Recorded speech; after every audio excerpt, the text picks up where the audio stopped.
In the immediate aftermath of the assassination of President John F. Kennedy, the American government came to the conclusion that a lone gunman had changed the course of human history by killing the most powerful man in the world with 3 rifle shots fired from the elevated window of an office building.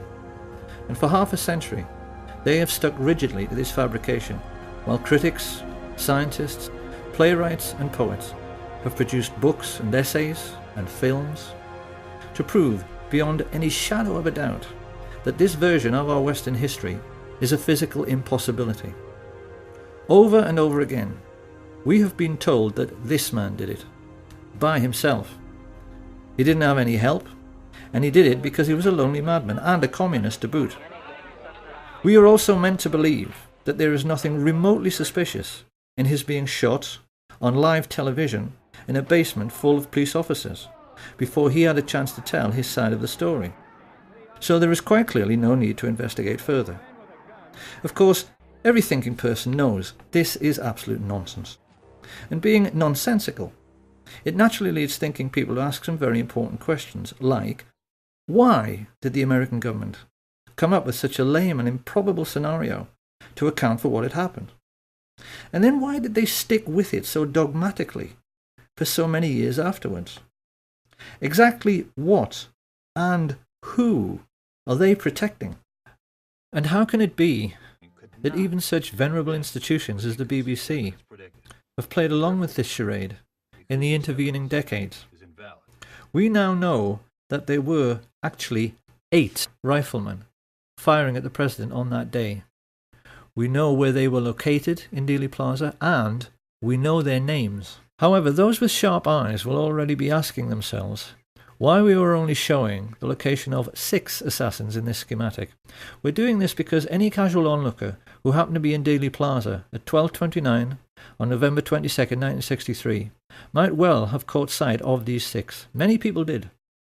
Witnesses like Arnold Rowland, Richard Randolph Carr, Lee Bowers, Amos Hewins, Mary Mormon, they all gave precise descriptions of men they observed in the windows of the book depository and on the famous grassy knoll.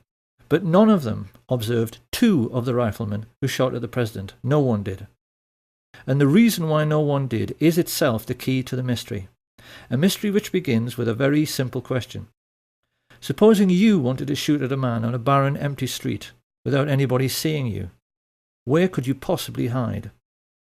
However, the riflemen who took part in the assassination were not as important to an understanding of what the Kennedy assassination was really all about as were a group of 20 men who had gathered together the night before at the home of Dallas oil millionaire Clint Murchison. These men were a much more important part of the story than the assassins themselves, because they hired the 8 snipers and paid them. We even know how much they paid them. So who were these men? What brought them together to orchestrate such a foul and despicable deed? Why did they, and more importantly those who came after them, cover up the crime with such ruthless brutality for so long afterwards? And how can it be that these men and what they stood for has left an indelible legacy which still influences our daily lives right up to the present day? To answer these questions, we must inevitably step back into history, and most people will not like this very much, because most people have very little interest in history. This, however, is going to be a history lesson, quite unlike anything that anyone has ever heard. It certainly will be nothing like what we are taught in school, and yet it begins with a name which most people have heard, but probably won't be able to place. The name of E.H. Harriman. Who was E.H. Harriman? Dynamite's ready, Butch. Mr. E.H. Harriman himself, he had the confidence of... Open the door or that's it! You think E.H. Harriman would get himself killed for you? Woodcock? I work for Mr. E.H. Harriman on the Union Pacific Railroad, and he entrusted me. I'm sure Americans in particular will be amused to learn that Edward Henry Harriman was actually a real historical figure. This man was one of America's first industrial giants, and like the Rockefellers in oil and the Carnegies in steel, he got his start by borrowing money from the Rothschilds, of whom we'll hear more later, to create a monopoly for his own business, which was railroads. He was the 19th century railroad king. It was a monopoly which wouldn't be allowed today, and it helped in turn to create the Rockefeller oil monopoly. Now, this gave America's first industrial giants colossal power. These were the first people in human history, we mustn't forget, whose businesses were worth more than most countries. People whose fortunes dwarfed anything that the Caesars or the Tudors or the Medici ever dreamed of. So, being greedy, they used this power to engage in price fixing. Naturally, they formed a cartel. Their attitude was that they could charge whatever they liked for steel and oil and transporting goods on the railways. They knew that all American business was dependent on them, and they'd made sure there was no competition. So they could ignore market forces and charge pretty much whatever they liked. Now this naturally caused resentment, and it's very interesting that the press at that time started calling these first Illuminati bankers and industrialists robber barons. Of course, once these fortunes began to be made, others naturally tried to get in on the act. One who succeeded was J.P. Morgan, who became a private banker during this period. But modern critics have discovered that far from being the richest man in America everyone thought he was, it turned out upon his death that Morgan actually only owned 17% of Morgan Bank, and that like so many others he was simply a front for the Rothschild family. 5 years after E.H. Harriman died and handed on the business to his sons W. Averill Harriman and E. Rowland Harriman, this new breed of Western business moguls faced their first really big test with the coming of World War I. Once again, we must never forget that this was the first time in human history that a truly global conflict had been fought. It was sure to have long-lasting international repercussions, and many observers at the time had their doubts as to whether Western industrial capitalism, which was still in its infancy, could cope with the demands of war production. In the world economic recession which followed, many feared these fledgling industries might vanish altogether as countries struggled with debt and war reparations. But actually, Western capitalism emerged from World War I in a far stronger state than it was in at the beginning. So how could this be? The First World War taught the new class of international bankers and industrialists a very simple lesson. War is good for business. Take, for instance, Remington. We tend to associate their name with typewriters, but actually they made most of the rifles and handguns used during the Great War, and made a colossal fortune in the process. The banks, in their turn, lapped this up because it meant that defence contractors were having no trouble repaying the huge loans they had outstanding, and, best of all, the world's richest nations had had to borrow huge sums from the merchant bankers in the first place to finance the war. The Americans and the British just as much as the Germans. And they would now be repaying these loans to the banks for decades to come at a steep rate of interest. For international merchant bankers, the Rothschilds in particular, the First World War had been a gift from heaven. And people watching this should ask themselves a simple question before passing judgment. Supposing you were in business during that war, and the contract you had with the government to supply the troops with tin hats, or boots, or uniforms, or gunpowder was netting you millions every year in profit. And then one day the war ended, and your money stopped completely. What do you think your attitude to war might be? That war was good for business was not the only lesson the ruling classes learned during this period. The Russian Revolution of 1917 terrified rich people all over the world. Watching Lenin and Trotsky taking over such a vast area of the globe, the kings and queens of Europe's tiny sovereign states in particular became extremely nervous. The question on all their minds was, supposing the communist success in Russia should inspire their own working class to rise in revolt. Many of the crowned heads of Europe, like England's George V, had been related to Tsar Nicholas, and the brutal execution of the Tsar and his family, particularly the bayoneting of his young daughters, sent a shockwave through the upper classes of every nation. Did a similar fate lie in store for the royal families of Holland, Sweden, Spain and England? This question was lying heavily on the thoughts of the elite when the First World War ended in 1918, and it had the effect of focusing the minds of the new Illuminati bankers and industrialists on the question of what to do for best with a defeated and dilapidated Germany. The population were poor, penniless and worn out, yet the German economy still contained some of the most sophisticated and expensive industrial stock on the planet. The Illuminati sensed an opportunity.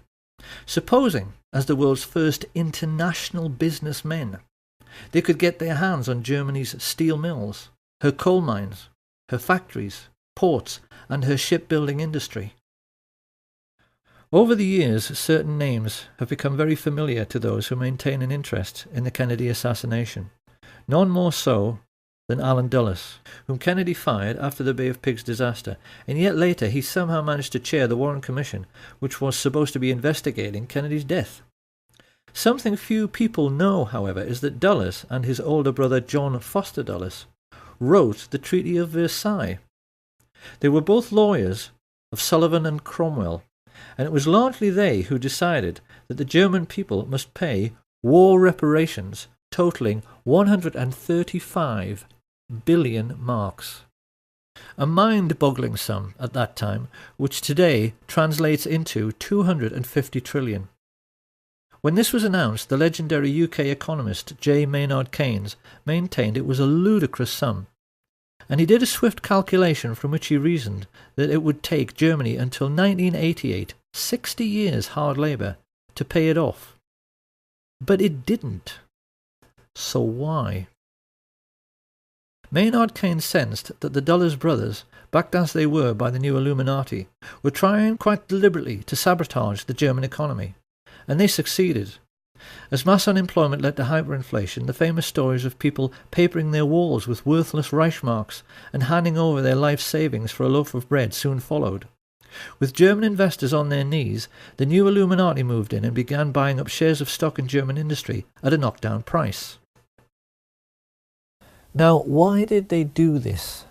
The cynical mind would say to make a buck, but it really wasn't that simple. What they wanted was to make Germany strong again so that she would become a bulwark against Soviet communism. Germany was fighting for its life. Certain measures were needed to protect it from its enemies. I cannot say that I am sorry we applied those measures. We were a bulwark against Bolshevism. We were a pillar of Western culture. A bulwark and a pillar the West may yet wish to retain.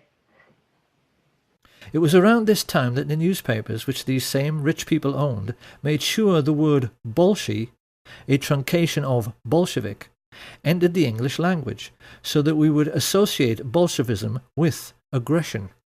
And it was with these subtle and not so subtle methods that the international elite began to shape our destiny for the remainder of the 20th century. The intellectuals of the period were furious. They were incensed, they were depressed, and you get a very good feeling of the political atmosphere of the time from the diaries of the Labour politician Harold Nicholson, when he writes, "We have lost our willpower since our willpower is divided. The people of the governing class think only of their own fortunes, which means hatred of the Reds. Our class interests cut across our national interests, and I go to bed in gloom." With such heavy investment coming into the country, particularly from America and Britain, Germany began to recover very rapidly. And then the new class of international financiers began searching around for a homegrown, authoritarian political movement they could support. What they needed was someone they could count on to be both aggressive and expansionist.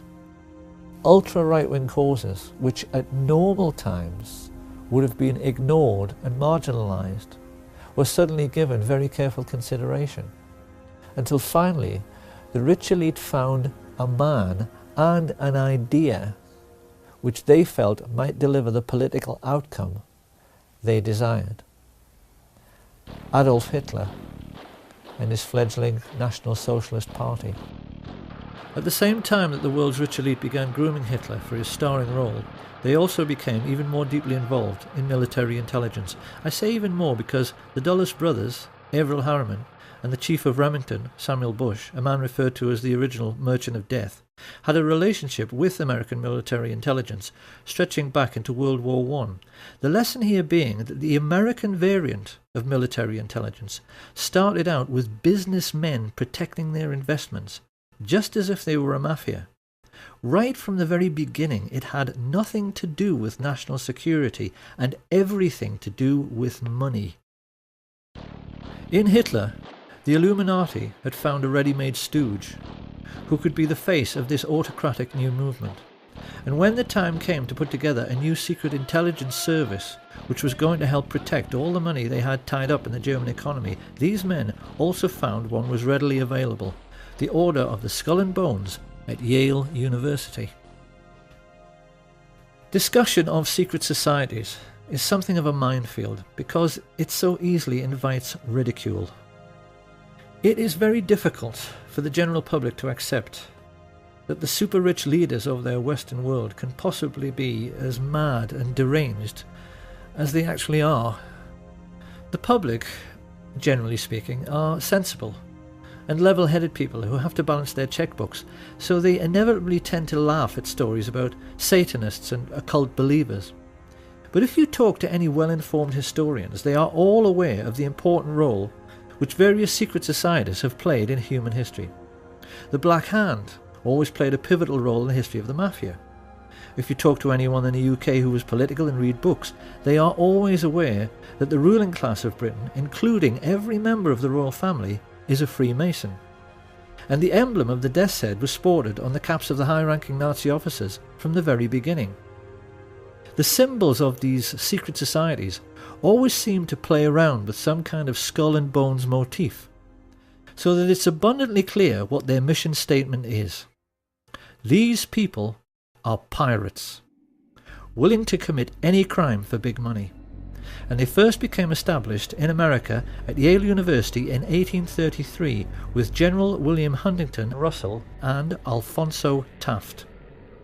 Of course, being a secret society, they made other people curious about them, and in 1867 some undergraduates from a rival campus society broke into their headquarters to see what this skull and bones thing was all about. They reported that inside there were lots of lamps and candles, many dilapidated human skulls lying next to a fool's cap and bells, and it was morbidly dark because the walls were covered in black velvet. Having established a suitably satanic atmosphere, initiation rites were then performed on new members, who had to engage in group masturbation and sodomy while they lay in a coffin. Now, it's very easy to dismiss all of this as bizarre, silly and irrelevant until you see the list of Skull and Bones members who have ruled America since Skull and Bones began. Although they only graduate 15 initiates a year, those 15 have always gone on to occupy the very highest positions in American society. US Secretary of State William Max Evarts was a bonesman, as was Treasury Secretary Franklin McVeigh, Chief Justice Simeon Eben Baldwin, and the 27th President of the United States, William Howard Taft. The founder of American football, Walter Camp, came through Skull and Bones, as did the very first chairman of the Federal Reserve, Pierre Jay, and director of Standard Oil, Percy Rockefeller. Averill Harriman, the son of E.H. Harriman and founder of Harriman Brothers, the largest investment bank in the world, was a bonesman, and so were both of the George Bush presidents. During his premiership, John F. Kennedy was surrounded by bonesmen like McGeorge Bundy and David Acheson, son of Dean Acheson. Kennedy knew these men refer to each other as brothers under the skin. They swear an oath of secrecy and then ruthlessly vow to help each other's careers in any way they can throughout their lives, even if it means committing murder. In Britain, every literate person knows that all of the top police officers are Freemasons, because if there are 10 candidates for a top job, a Mason will always select a brother Mason for the post. Skull and Bones works the same way, and JFK took this problem so seriously that he even made speeches warning America about the danger of secret societies. The very word secrecy is repugnant in a free and open society, and we are, as a people, inherently and historically. He knew the people on this list were neither silly nor irrelevant, because he knew they were the real holders of power in America, operating as they were, as an unelected shadow government accountable to no one. And it was these same people who brought Hitler to power during the 1920s by becoming business partners with leading German industrialists. The reality of the situation prevailing at that time can be very easily understood simply by looking at the cover of Fritz Thiesen's book, I Paid Hitler, on which he is depicted as a puppet master, controlling Hitler's strings. Thiesen was a billionaire industrialist. He was the man who built the Bismarck. His company, United Steelworks, made 3/4 of all Germany's steel, and he joined together with Skull and Bones members Prescott Bush and George Herbert Walker to financially assist the Nazi Party. Together they recruited head of the German central bank Hjalmar Schacht to the fascist cause, and then combined with other leading industrialists to sign the letter which convinced Hindenburg to appoint Hitler as Chancellor on the 20th of February 1933. Had anyone inquired around this time about the postal address of the Nazi Party, they could legitimately have been told that it was 39 Broadway, Manhattan, New York, because this was where Averell Harriman, Prescott Bush and George Herbert Walker kept their office. And being no fool, Fritz Thyssen used their banking services to set up secret cash funds funneled through another bank in Rotterdam, the Bank voor Handel en Scheepvaart, to finance the building of the first official Nazi Party headquarters, the Brown House. This was all done with the full cooperation of the Dutch bankers, who orchestrated this entire sinister business with the assistance of the Thyssen family lawyer, Alan Dulles. Of course, the Germans themselves were ecstatic. We've all seen the newsreels from that time in which they are stomping around in their jackboots, acting like a master race, because they had swallowed the propaganda that they were being led to glory by a Superman who had rebuilt the economy and Germany's infrastructure all by himself. This was a lie. Hitler didn't have any money. You can only build autobahns with one thing: capital investment, and that investment came mainly from America. The Nazis were also given a lot of help from the City of London, help which came mainly in the shape of Sir Montague Collett Norman, Governor of the Bank of England. Norman was connected to Bush and Walker through the merger of Harriman's with the Brown brothers, who traded in London as Brown Shipley, hence Brown Brothers Harriman. The people behind this multinational investment bank had a long-standing racial tradition. Few British people at the time were aware that they only enjoyed relatively cheap clothing, because it was all made from slave cotton brought from America on the Brown Brothers ships and sold to British mill owners. Montague Norman was heir to this colossal Brown Brothers fortune. As the de facto head of world banking, he made no secret of his only being interested in the richest 1% of people. And even as the newspapers began to fill with stories of Nazi concentration camps, he still declared himself to be Hitler's most avid supporter. "We must lend Nazi Germany 90 million marks," he declared. "It may never be repaid, but it will be less of a loss than the fall of Nazism." One might have thought Sir Montague's close personal friends, the royal family, would have been outraged by his comments. Nothing could be further from the truth. It is part of the remit of this film to try and make people aware of the tricks the rich play in order to control how we think. George Orwell once said that the ruling class in every age have tried to impose a false view of the world upon their followers. And there's no better example than the way in which the British have been duped into believing that their royal family are called Windsor and descend from English kings like Henry VIII. The British royal family are, actually, German, and their real name is Saxe-Coburg-Gotha. They only changed it to Windsor after Windsor Castle in 1917 to hide the fact that they were German during the First World War. Prince Harry, in honour of his German roots, has been known to dress as a Nazi on several occasions. Dozens of critics have pointed out that the Duke of Edinburgh's brother was the head of the Nazi SS. And King Edward VIII, before he abdicated to marry the American divorcee Wallis Simpson, visited Hitler to make it abundantly clear to the whole world that he too was a Nazi. He even signed his name Herzog von Windsor. Thinking people during this period realised that this whole thing with kissing up to the Führer somehow transcended national boundaries. The rich people from the most diverse countries had bonded together because they all shared a common goal. The kings and the queens and the international bankers and industrialists wanted to make certain communism could never succeed. They were determined they weren't going to finish up like the Russian royal family. and they were determined to hang on to their money. They were much more afraid of the ordinary working people in their own countries than they were of fascist Germany. And this prevailing sentiment amongst the world's ruling class led America's elite to attempt a fascist coup d'etat in 1934. I hope it will be plain to people by now that Hitler's economic miracle is the greatest myth in human history. There was no economic miracle. There are no miracles. And if there are, why can't the Germans do it all again now? If you want to construct a network of new roads and new steelworks and new factories, you need one thing: money. You need investment. And the investment didn't come from Hitler. It came from Brown Brothers Harriman and their business associate, Fritz Thyssen. It came from Hjalmar Schacht and his best friend, Sir Montague Collett Norman. It came from men like Axel Wenner-Gren, the Swedish multimillionaire arms manufacturer, and Charles Beddoes, the French business mogul. These people were all in the same bed with their Nazi friends, the Duke and Duchess of Windsor, the Dulles brothers, Prescott Sheldon Bush, and George Herbert Walker, with whom they'd created the Union Bank for laundering Nazi money.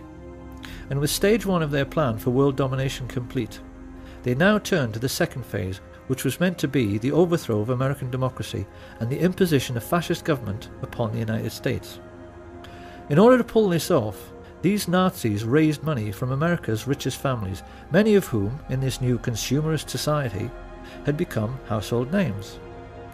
The Colgate family, the Birdseye family, the DuPont family, the Rockefeller family. These people handed over millions to the American financiers of Hitler so they could hire, train and supply a private army which would attempt to overthrow the democratically elected government of Franklin Delano Roosevelt and impose fascist dictatorship in America. Of course, it's natural to wonder, considering they had such advantages, how on earth they failed to pull it off. The simple answer is that they chose the wrong man, because their choice to lead this Nazi insurrection was Major General Smedley Darlington Butler, the most decorated soldier of the period and in all of American history, perhaps the most unsung hero of all. Because Smedley Butler was the most genuine Democrat and lover of liberty the world has ever seen. I appeared before the Congressional Committee, the highest representation of the American people, under subpoena to tell what I knew of activities which I believe might lead to an attempt to set up a fascist dictatorship. The plan as outlined to me was to form an organization of veterans, to use as a bluff, or as a club at least, to intimidate the government and break down our democratic institutions.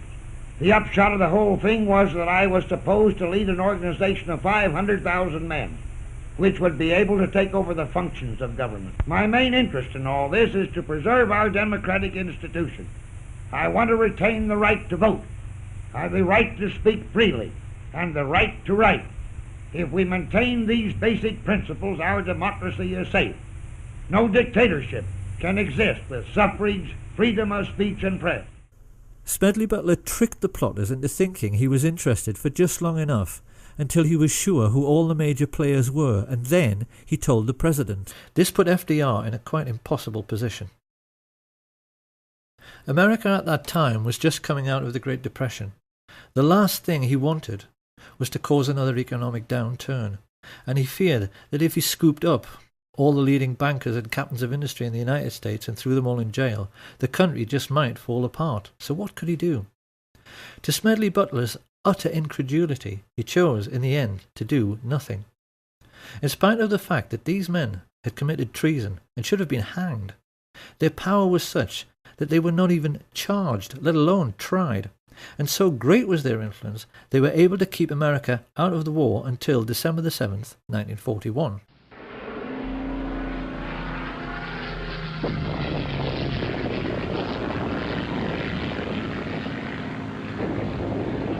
With the Japanese attack on Pearl Harbor, Roosevelt finally realized he had to do something.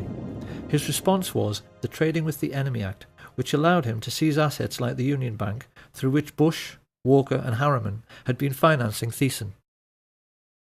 Roosevelt didn't realize, however, that it was already a case of too little, too late. Because without his knowledge, American business moguls had been tumbling over one another for 2 years in their efforts to assist and do business with the Hitler regime.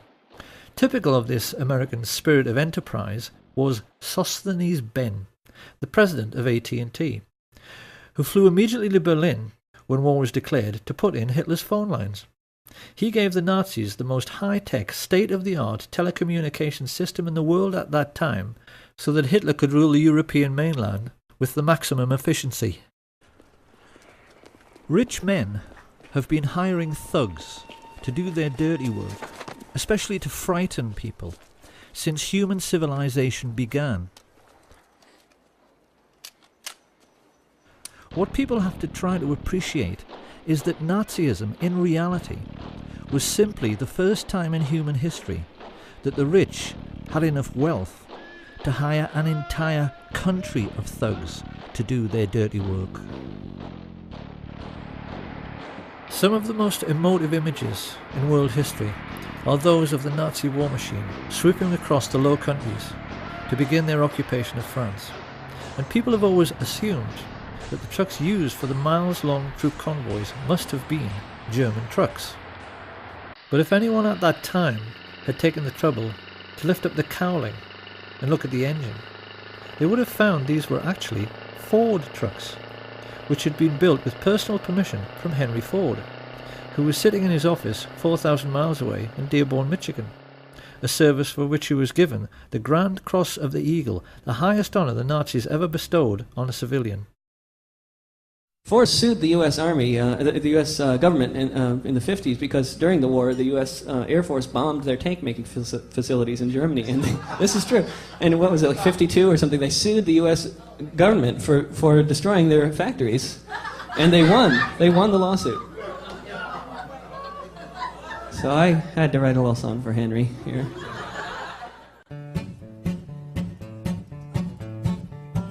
Ford built tanks for the Nazis, and the Nazis used those tanks to gun down lots of soldiers in the U.S. Army ranks. Yes, Henry Ford was a fascist, and a nasty one was he.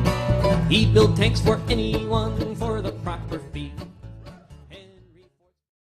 Hitler so admired Henry Ford, he kept a life-size portrait of him on the wall next to his desk, and even his legendary Panzer tanks were tainted by these sorts of practices, because they were made by I.G. Farben, who had entered into a cartel with the Rockefellers' Standard Oil.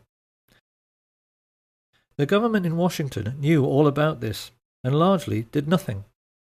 Licensing arrangements for trading with the enemy in wartime were issued without any fuss, even to the extent that after the occupation of France, the Chase and Morgan banks in Paris simply carried on doing business as usual.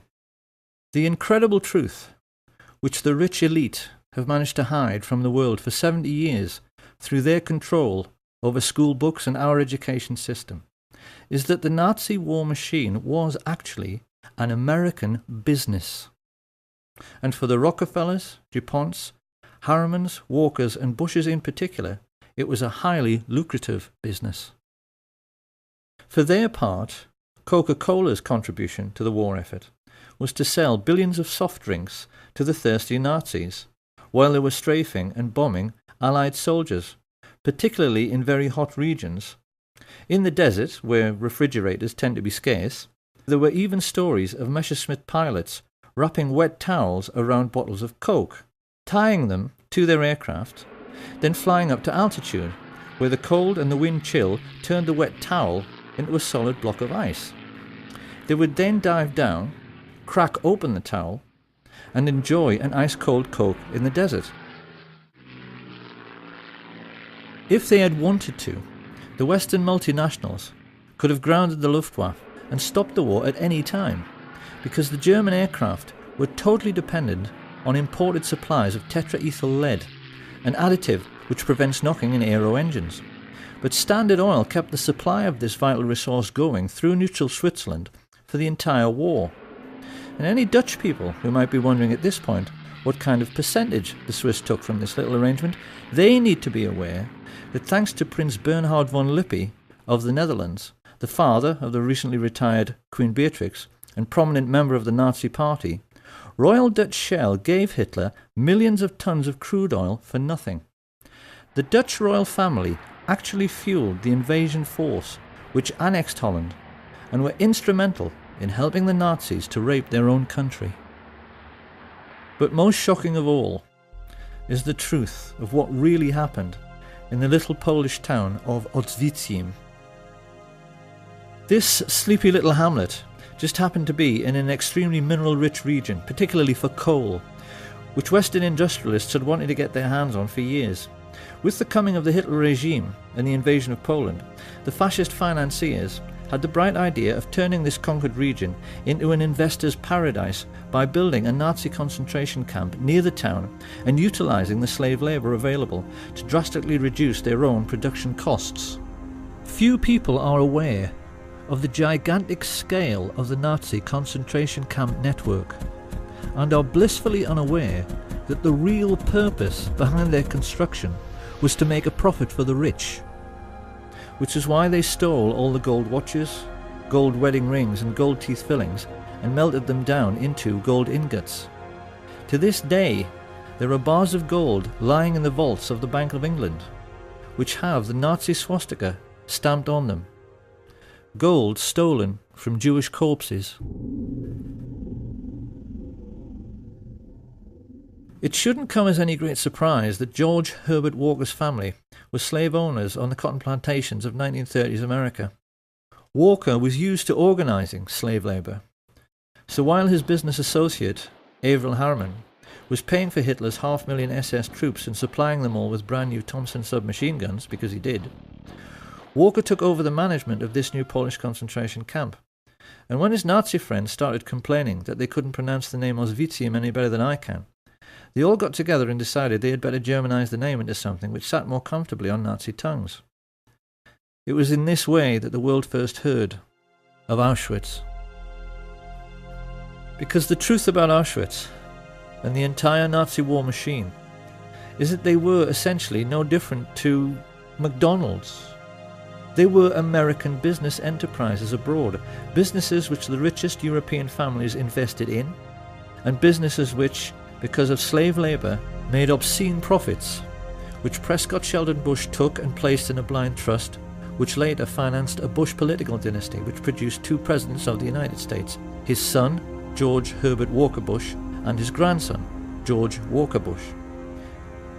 This picture of the railway leading into Auschwitz has, since World War II, become the iconic image of the Holocaust. To us it now represents something like the gate to hell. But how differently, one wonders, would we have looked at this image all of our lives if we had always known that this railway line was an American railway line laid by the Harriman brothers on behalf of Uncle Sam.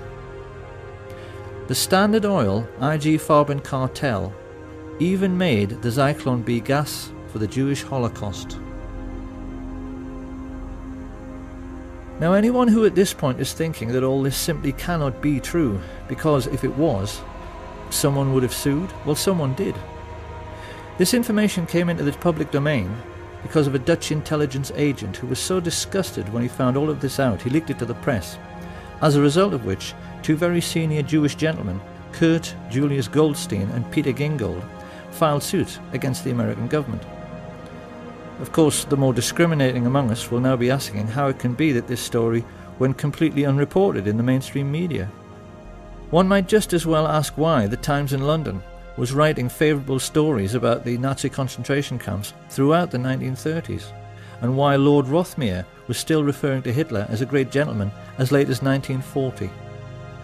You really would think by now that people would have realised that it isn't so much the bias in the media which really matters, it's the things they know about, but never tell you, that really matter. Because the truth is that the press knew exactly what was going on in the concentration camps all through the war. They never said a word about it, because they knew who was making money from the slave labour. Now, it's very easy to imagine what the response of a conservative politician, American or British, would be to all of this. If all of this is true, he's bound to ask why nobody said a word about American industrialists building Hitler's war machine at the Nuremberg trials. How come it never got mentioned? Where's the responsibility of the Vatican, who signed in 1933 the Concordat with Hitler, giving him his first tremendous prestige. Are we now to find the Vatican guilty? Where's the responsibility of the world leader Winston Churchill, who said in an open letter to the London Times in 1938, 1938, Your Honor, were England to suffer national disaster, I should pray to God to send a man of the strength of mind and will of an Adolf Hitler. Are we now to find Winston Churchill guilty? Where's the responsibility of those American industrialists who helped Hitler to rebuild his armaments and profited by that rebuilding? Are we now to find the American industrialists guilty? No, Your Honor, no. Germany alone is not guilty. The whole world is as responsible for Hitler as Germany. It is an easy thing to condemn one man in the dark. It is easy to condemn the German people, to speak of the basic flaw in the German character that allowed Hitler to rise to power. But at the same time, comfortably ignore the basic flaw of character that made the Russians sign pacts with him. Winston Churchill praise him. American industrialists profit by him. American industrialists profit by him. Profit by him. Profit by him. Profit by him. Profit by him. Profit by him. Profit by him. Profit by him. In school, we are taught that the Allies defeated Nazi Germany in World War II. This is not true. The Nazis won the war. Because the real Nazis, the rich, played on both sides. That's what a rich businessman does. He arranges things so that he is well thought of by both sides, so then whoever wins, he wins, and his money is safe. Now, a lot of people will still think it is simply ludicrous to suggest the Second World War was a phony war. They are bound to say that no one who was there at the time thought it was a phony war. Really? A new baby, 200 gross of buckles, unlimited petrol, and all the whiskey you want. You're sitting pretty, aren't you, Holden? Yes, it is a lovely war. Well, wouldn't you if you were in my place? Wouldn't everybody? Doesn't everybody? The war's a blasted phony anyway. I'm a bit tired of that. Tired of what? This phony war business. Well, isn't it? No, it's not. I've just come out of hospital after 10 days in an open boat off the Faroes, and I'm sick and tired of blokes like you with soft jobs ashore. Come outside. Now, don't be silly. I've lost 2 fingers off that hand, but I'm going to take you outside and knock your block off with my right. Ah, take it easy. There's no need for that. I'm sorry, I apologize. I'll come outside if you insist. That won't do any good. It's not his fault. It's the fault of all of us. You make me sick. All of you. It may be a phony war to you, but it's not to all the boys at sea. It never has been.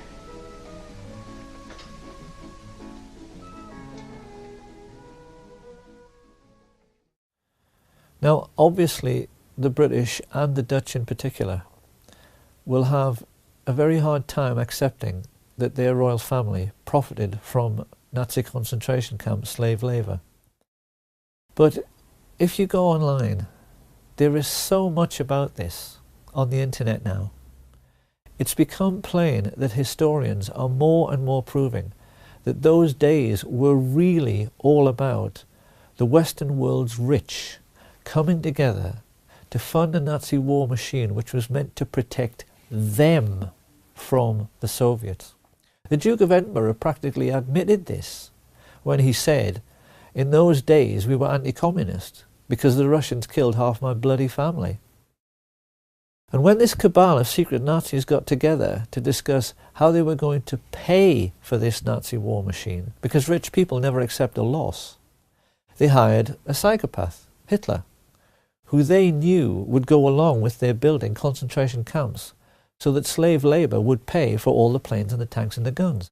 And you can see in the more intelligent movies from that period, like Hitchcock's Saboteur, that the artists and writers of that time knew the rich were fascist and completely understood what they were really up to. Why is it that you sneer every time you refer to this country? You've done pretty well here. I don't get it. No, you wouldn't. You're one of the ardent believers, a good American. Oh, there are millions like you. People that plod along without asking questions. I hate to use the word stupid, but it seems to be the only one that applies. the great masses, the moron millions. Well, there are a few of us who are unwilling to just troop along. A few of us who are clever enough to see that there's much more to be done than just live small, complacent lives. A few of us in America who desire a more profitable type of government. When you think about it, Mr. Kane, the competence of totalitarian nations is much higher than ours. They get things done. Yeah, they get things done. They bomb cities, sink ships, torture and murder so you and your friends can eat off of gold plate. It's a great philosophy. I neither intend to be bombed nor sunk, Mr. Kane. That's why I'm leaving now. And if things don't go right for you, if we should win, then I'll come back. Perhaps I can get what I want then. Power. Yes. I want that as much as you want your comfort or your job or that girl. We all have different tastes, as you can see. Only I'm willing to back my tastes with the necessary force. Where was the mafia while all this was going on? Well, a great deal which historians have learned recently, especially from sources like Double Cross, the book written by Sam Giancana's brother, has made it clear that the mafia was much the same as the so-called German economic miracle and the American finance Nazi war machine in concentration camps. The mob in reality was a very different animal from the one portrayed by the movies and the media.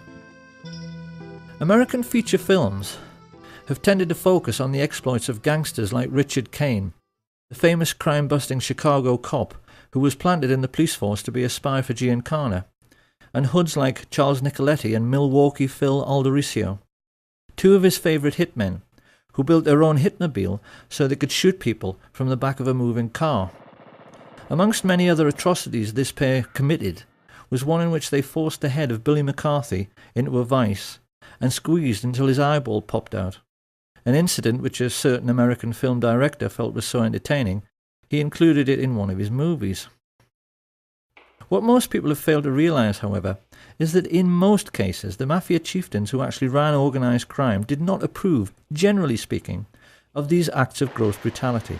Not that they gave a damn about morals, but the cleverest amongst them, like Paul the waiter Rica, realised that sensationalised events like the St. Valentine's Day massacre produced public outrage and a crackdown on their illegal activities.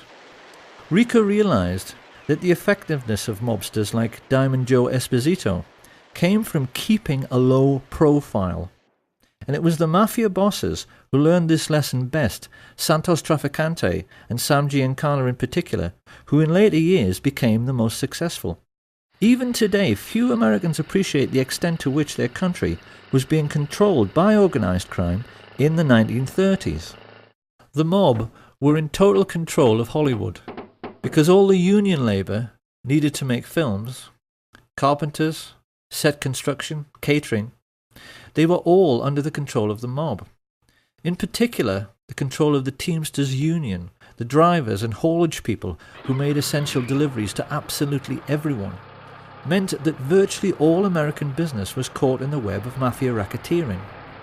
Studio bosses like Harry Cohn, Louis B. Mayer, and the Warner Brothers knew they had to play along to get anything done at all. The big studio heads, like all rich businessmen, found they were forced to become friends with mafia dons. And the individual who exploited this situation most effectively was a gangster few people have ever heard of, Murray the Camel Humphreys. Generally speaking, the ethnically Italian gangsters of this period were coarse, brutal, and most importantly, ignorant men. They had no education. They couldn't hold an intelligent conversation because they'd spent no time in school. Don Corleone, I am honored and grateful that you have invited me to your daughter's wedding.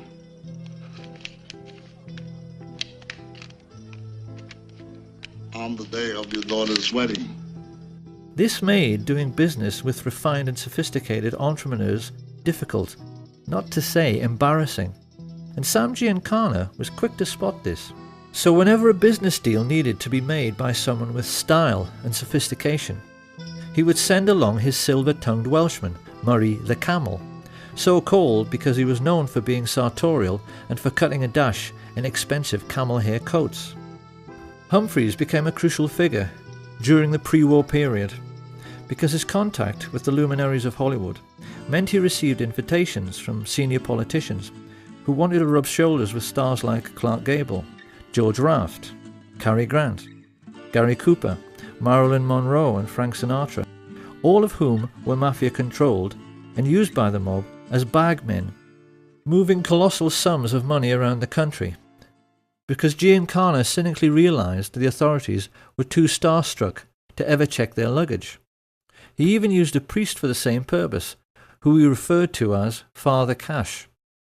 And just as the priest was happy to take his percentage, so the politicians, who Giancana always maintained were the easiest to corrupt, were happy to do the same. In Esposito's time, he had boasted of buying votes for Calvin Coolidge. By the time of World War II, Sam Giancana was boasting to his younger brother, "We own the White House." He was adamant that every state governor, congressman and senior judge in the country was on the take, and the mob's most spectacular success, as they sought control over all the big players, was their corrupting of FBI Director J. Edgar Hoover. It's become fairly widely known in recent years that Hoover was a transvestite homosexual. What is less well known is the elaborate scheme he dreamed up for accepting mafia bribes. What he used to do was to go to the $2 window at the racetrack, where he was photographed many times by the press to give himself a clean, upstanding image. What the pressmen didn't know was that he always took along a crooked emissary who placed huge bets, which ran into the thousands, at another window on races which were fixed by the mob boss Frank Costello. By keeping Hoover supplied with millions in winnings and holding on to compromising photographs of the FBI chief having sex with his lover, Clyde Tolson, which several CIA agents claim they've seen, the mafia had American law enforcement entirely under their control. So the question then is, what do you do with that kind of power? The answer is that when you're the American mafia, you routinely wipe out what they call do-gooders. This is how organised crime has influenced American society for nearly a century. If a decent man becomes a rising star in politics and looks as if he might try to make a better life for ordinary people, they simply kill him as a matter of routine. And in the book they wrote together, Chuck and Sam Giancana Jr. are at pains to point out that a classic early case of this practice was the assassination of Anton Shermack. Shermack was a Democratic politician who had tried to crack down on Al Capone's bootlegging operations. Many felt he would go on to become a great president himself, until he was shot while on stage with FDR by Giuseppe Zangara. After the murder, Zangara claimed it was a political act, and he ought to be entitled to clemency because he simply hated all rich people. But this was actually what he'd simply been told to say by the mob, who were using him as a fall guy. When he went to the electric chair, Sam Giancana turned to his brother and expressed his pleasure at how nice and neat the whole affair had been. And he further explained that choosing a patsy to wipe out a politician who was a do-gooder was something the Italian mafia had been doing forever. It was a practice as old as the Sicilian hills, and he was amazed at how the mafia kept getting away with it, because you really would think people would catch on. This was 1935. You have a decent chief executive murdered in broad daylight, shot by a patsy, who was later killed himself by the authorities. Does this sound familiar? However, even in Shermack's time, the mob could not be said to be in complete control of American life, because while they controlled the streets through their influence over politics and the justice system, they were not yet in control of the United States military or its mainstream media. Tragically, this all started to change with a series of events which began with the scuttling of the SS Normandie by a Manhattan-based Nazi agent. This was February the 9th, 1942.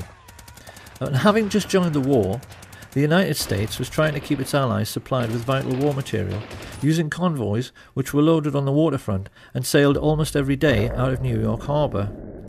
As everyone knows, many fell prey to the wolf packs of German U-boats, and the Normandy had been designed for much greater speed specifically so that she could outrun them. When she fell to sabotage, it was a colossal blow to the Allied war effort, and in response a naval intelligence officer, Anthony Marslow, decided to enlist the help of the New York Mafia because he knew they were in control of all commercial activity on the docks. The subterfuge by foreign intelligence agents ceased, but the price America paid was calamitous, because getting the Mafia's help meant getting permission from the boss of bosses, Lucky Lucanio. It is one of history's great ironies that the United States government went crawling to the Mafia for help at a moment when the mob themselves had just been severely weakened and could have been crushed altogether by an administration with enough political will. The notorious Lucanio had just started a 40-year prison sentence in Great Meadow Penitentiary, and most of his Sicilian gangsters back home were already behind bars, having been caught up in Mussolini's Mafia purge. Being himself Italian, Mussolini knew there was only one way to deal with the Mafia, and when he came to power, he ordered his iron prefect, Cesare More, to simply lock up all the Mafia families in Sicily, which wasn't exactly difficult because everybody knew who they were. Of course, after the Allied invasion of Sicily, Marslow then compounded his error by choosing Sicilian Americans like New York Mayor Charles Paletti and OSS officer Joseph Russo, whose father was born in Corleone, to head AMGOT, the Allied military government, whose job it was to restore community cohesion on the island. And of course, their way of doing this was not only to let all the mafiosi out of jail, they even made known mob bosses like Genco Russo and Don Calogero Vizzini into the heads of local government and gave them full civilian and military power over the island. So this was the accident of history through which the Mafia began its relationship with American military intelligence. It was a catastrophe for Italy, which has been ruled over by organised crime ever since. It was a catastrophe for Sicily, which suffered a brutal murder every 3 days in the post-war period, and it was a catastrophe for America, which saw many once vibrant communities, particularly in New Jersey, have the heart ripped out of them by Mafia extortion and drug dealing. Lucky Luciano was deported after being released from jail, and having found a kindred spirit in another secret organisation, the newly created Central Intelligence Agency, he was then able to combine the activities of organised crime, particularly international drug running, with smuggling of American-made weapons. This unholy alliance gave the world its first ever pirates who flew aeroplanes. That's what these people became. Pirates with aeroplanes. The CIA became the world's primary import-export of narcotics, and used the colossal profits to fuel wars around the world, thereby enabling their friends in the military-industrial complex to sell yet more weapons. Under the disguise of liberal democracy, these men, who had financed Hitler, became the enemies of liberty and democracy on a planet-wide basis. And as if to underline their Nazi credentials, they also hired all of the former German Nazi intelligence officers, like Reinhard Gehlen, who were out of a job at the end of the war, and brought them into the fold at the beginning of the Cold War, even though they were perfectly well aware that these men had committed genocide and should have been prosecuted as war criminals. Their attitude, quite clearly, was that as they had paid for Nazi Germany, they were entitled to pick over its carcass in any way they chose. This was yet another political catastrophe for the United States, because these were the people who put together the notorious Operation Paperclip, which rounded up all of the Nazi rocket scientists, like Werner von Braun, and put them to work for their new American Nazi owners to give them, for the first time in human history, ICBMs with nuclear warheads. They became the first men ever to have the power to destroy the whole world at the touch of a button, and it was clear to many observers at the time that it all rather went to their heads. I can no longer sit back and allow communist infiltration, communist indoctrination, communist subversion, and the international communist conspiracy to sap and impurify all of our precious bodily fluids. They saw themselves as giants, who were looking down and laughing upon this planet of tiny fools who were stupid enough to go on and on killing each other, while they sold arms to both sides throughout the Second World War. Focke-Wulf aeroplanes, which bombed American soldiers, were manufactured by IT&T.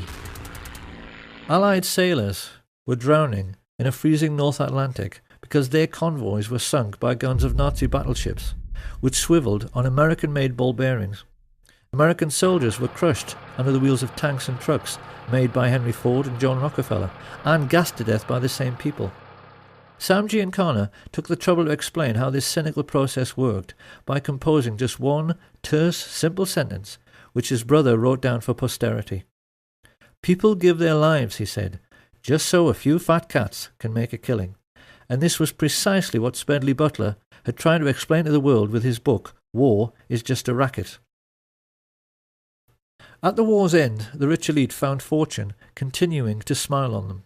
Firstly, they were able to control the utter farce of the Nuremberg trials, which should have hanged every single American merchant banker and leading industrialist. As it was, their contribution to World War II remained hidden from public scrutiny, and they were even allowed to gerrymander light sentences for their German Nazi friends, like Hjalmar Schacht, who got off with just a few years and later retired as a billionaire. But best of all was that the one man who might have been a check to their power passed away as soon as the war was over. And with President Roosevelt gone, and their first Nazi glove puppet Hitler also deceased, it became necessary for Prescott Bush to find another young politician to sponsor. In true American fashion, he decided to advertise. He placed an ad in the LA Times which candidly explained that a group of rich businessmen was seeking a young, ambitious, immoral and most definitely malleable politician who might one day run for president. The ad was deliberately worded in this cynical way because they knew that only an evil, slimy and completely incorrigible little creep would ever dream of applying for the position. That was what they wanted, and that was what they got, in the shape of a certain Richard Nixon. Here being congratulated on his success by his new master, Prescott Bush.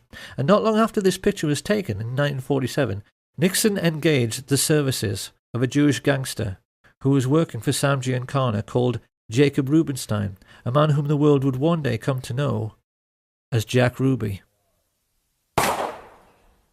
Having bought themselves a new political puppet, this nefarious band of 20th century robber barons now took stock of their situation.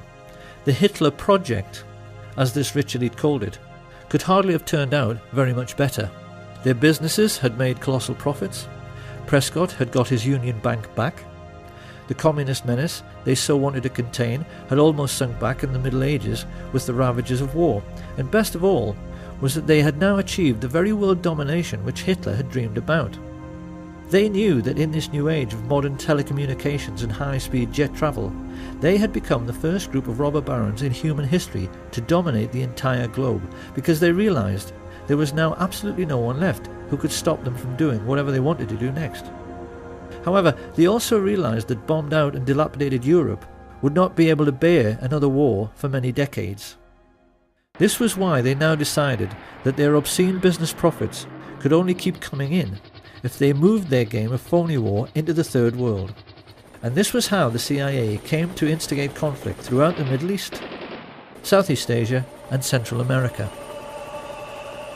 Chuck Giancana well remembers a conversation which he had with his mafia boss brother Sam during this period, in which he questioned him with genuine anxiety about the communist menace spreading throughout the world. The TV news was painting a sinister picture of a Soviet enemy with millions of fifth columnists, which was intent upon taking over the entire planet. Hadn't he heard of the domino theory, and wasn't he worried about it? In response, Sam Giancana simply smiled at his kid brother's naivety, and he asked him, didn't he realise that the United States, by which he meant the shadow government, not the official one, wanted to take over the world as well, and that the whole idea of communism was just the excuse they were using to do it? He told him that in China they had already succeeded in getting a member of the Chinese mafia, a brutal gangster called Mao Zedong, into power, just so they could sell more cigarettes in Asia. Communism was just their excuse. And it was pretty much the same story in the Philippines, with a crooked politician the mafia levered into power called Ferdinand Marcos. As for the United States, Big Brother Sam explained that the fat cats were fully aware that Americans will do anything for patriotism. Hence, you must always provide them with an enemy, a boogeyman. They won't overwork themselves just to make huge profits for fat cats, for any other reason. So new enemies had to be found or created. This is what Joe McCarthy's Reds Under the Bed scare had really been all about.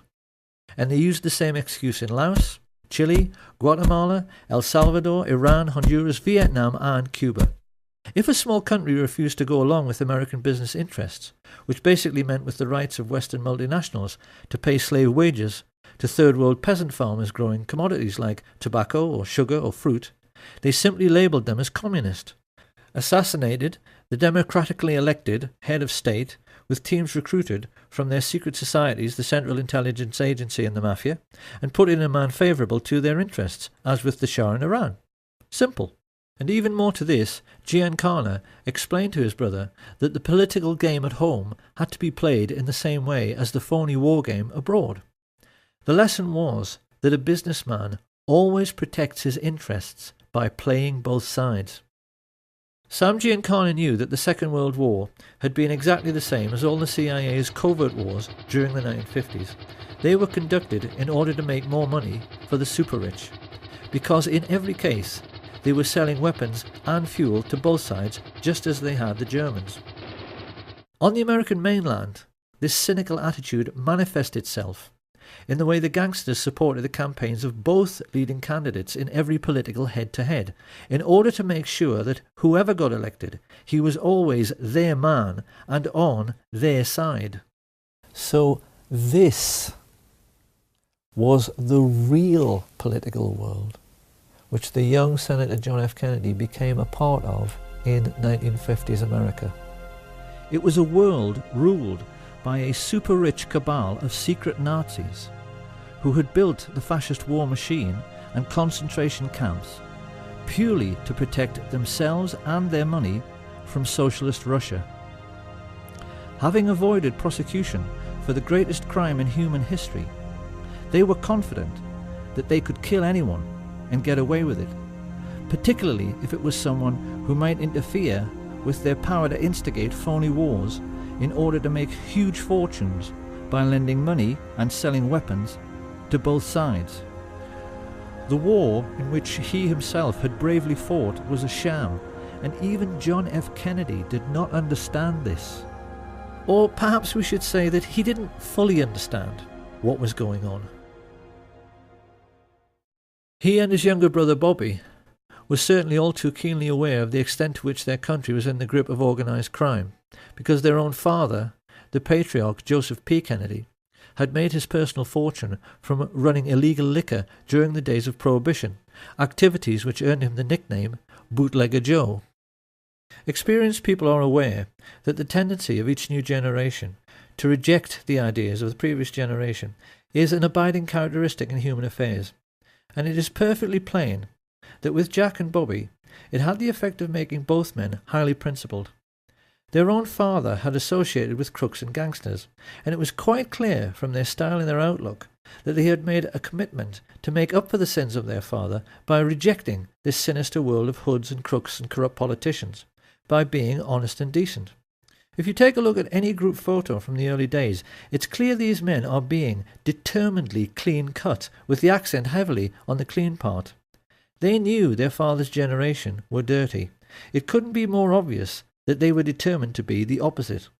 The question was, how were they going to free themselves and their country from the entanglements of the crooked politicians and the psychopathic mafia dons, who together were controlling the whole of American life like some multi-legged fascist octopus? How they were going to pull this off was something they were discussing ad nauseam when, in the late 1950s, they found out their father was in big trouble.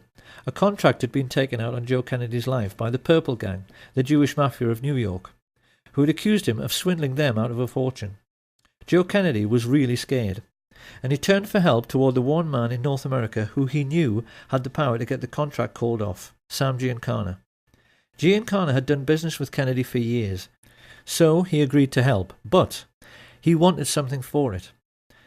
He was all too aware of Joe's political ambitions for his son and of JFK's outstanding good looks. He wanted assurances that if Jack one day made it to the White House, Joe Kennedy would see to it that the heat the two brothers had been trying to turn up on the Mafia would be turned down. And, according to Chuck and Sam Giancana Jr., Joseph P. Kennedy, just to save his own skin, agreed. Will you tell us anything about any of your operations, or you just giggle every time I ask you a question? Decline to answer because I honestly believe my answer might tend to incriminate me. I thought only little girls giggled, Mr. Giancana. In this way, a very confused situation was created, because Sam Giancana, the very kind of mob boss whom the Kennedys had been fighting so hard through the McClellan Committee to put in jail, now thought that they should and would be grateful to him. It was this expectation and this misunderstanding which now led Giancana to try to draw the Kennedys more and more into his dark world, something which he appeared to be succeeding with, in the way that first Peter Lawford and then Frank Sinatra established relationships with both men. Lawford married Kennedy's sister. Everyone is voting for Jack.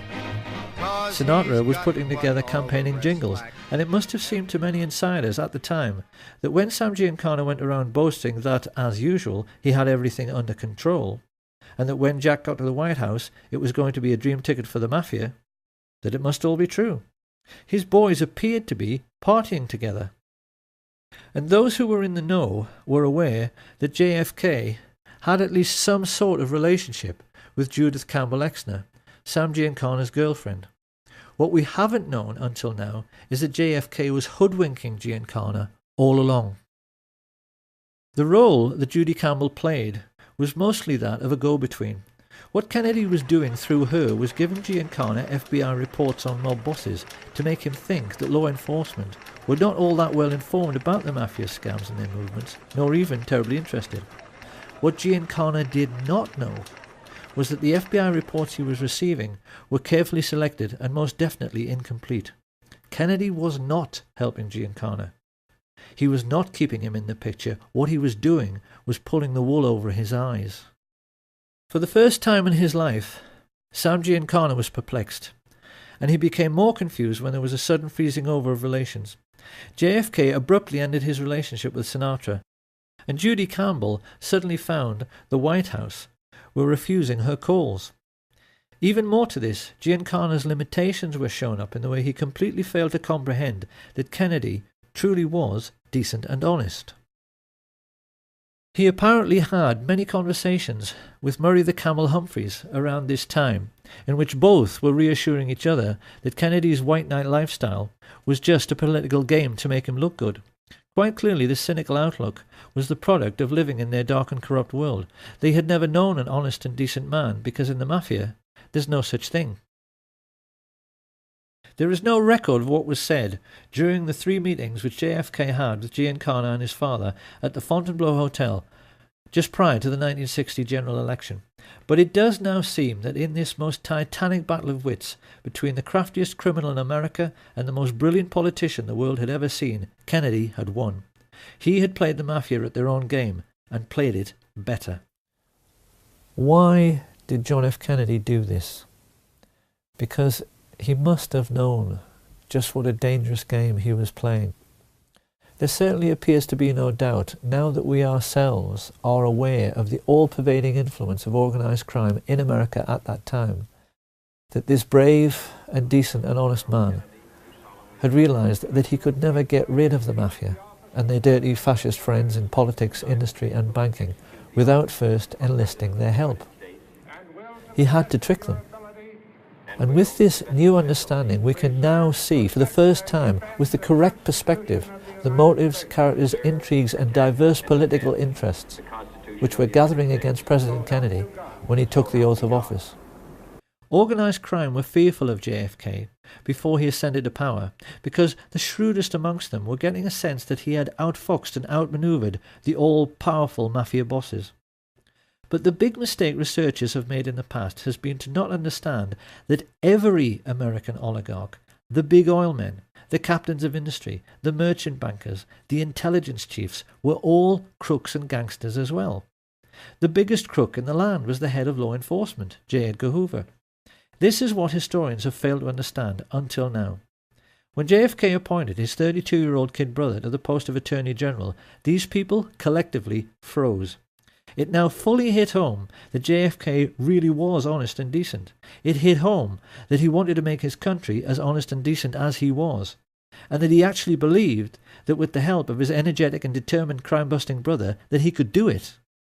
His attitude, of course, stood in marked contrast to the man whom Kennedy was saddled with as his running mate. Anyone who has any doubts about the moral rectitude of the average American politician of that time has only to look at the career of Lyndon Baines Johnson to see that, generally speaking, they were worse than the Mafia itself. From his involvement with the Box 13 scandal and through all of his dealings with his crooked Texan business associate Billy Solestes, LBJ proved again and again that he was every bit as unscrupulous as any mob boss and willing to do absolutely anything for power. This was a man who'd had his own sister, Josepha, murdered by his personal hitman, a highly intelligent and psychopathic killer named Malcolm Wallace, who later shot dead the golf professional John Douglas Kinzer. When this case came to court, it revealed to the American public how totally corrupt the justice system had become, because LBJ was able to get Wallace off with a 5-year suspended sentence. Found guilty of murder one, he walked free that very day. This was the sort of corruption which was running rife through the American political system when Fidel Castro overthrew the right-wing government of Fulgencio Batista in 1959. Few people are aware that by this advanced stage in their relationship, the CIA and the Mafia were together employing the Giancana tactic of supporting both sides in a war.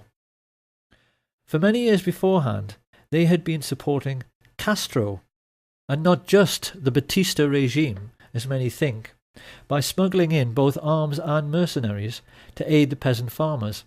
One of these mercenaries, an Italian-American called Frank Fiorini, later came to play a pivotal role both in the assassination and subsequent cover-up under his assumed name Frank Sturgis.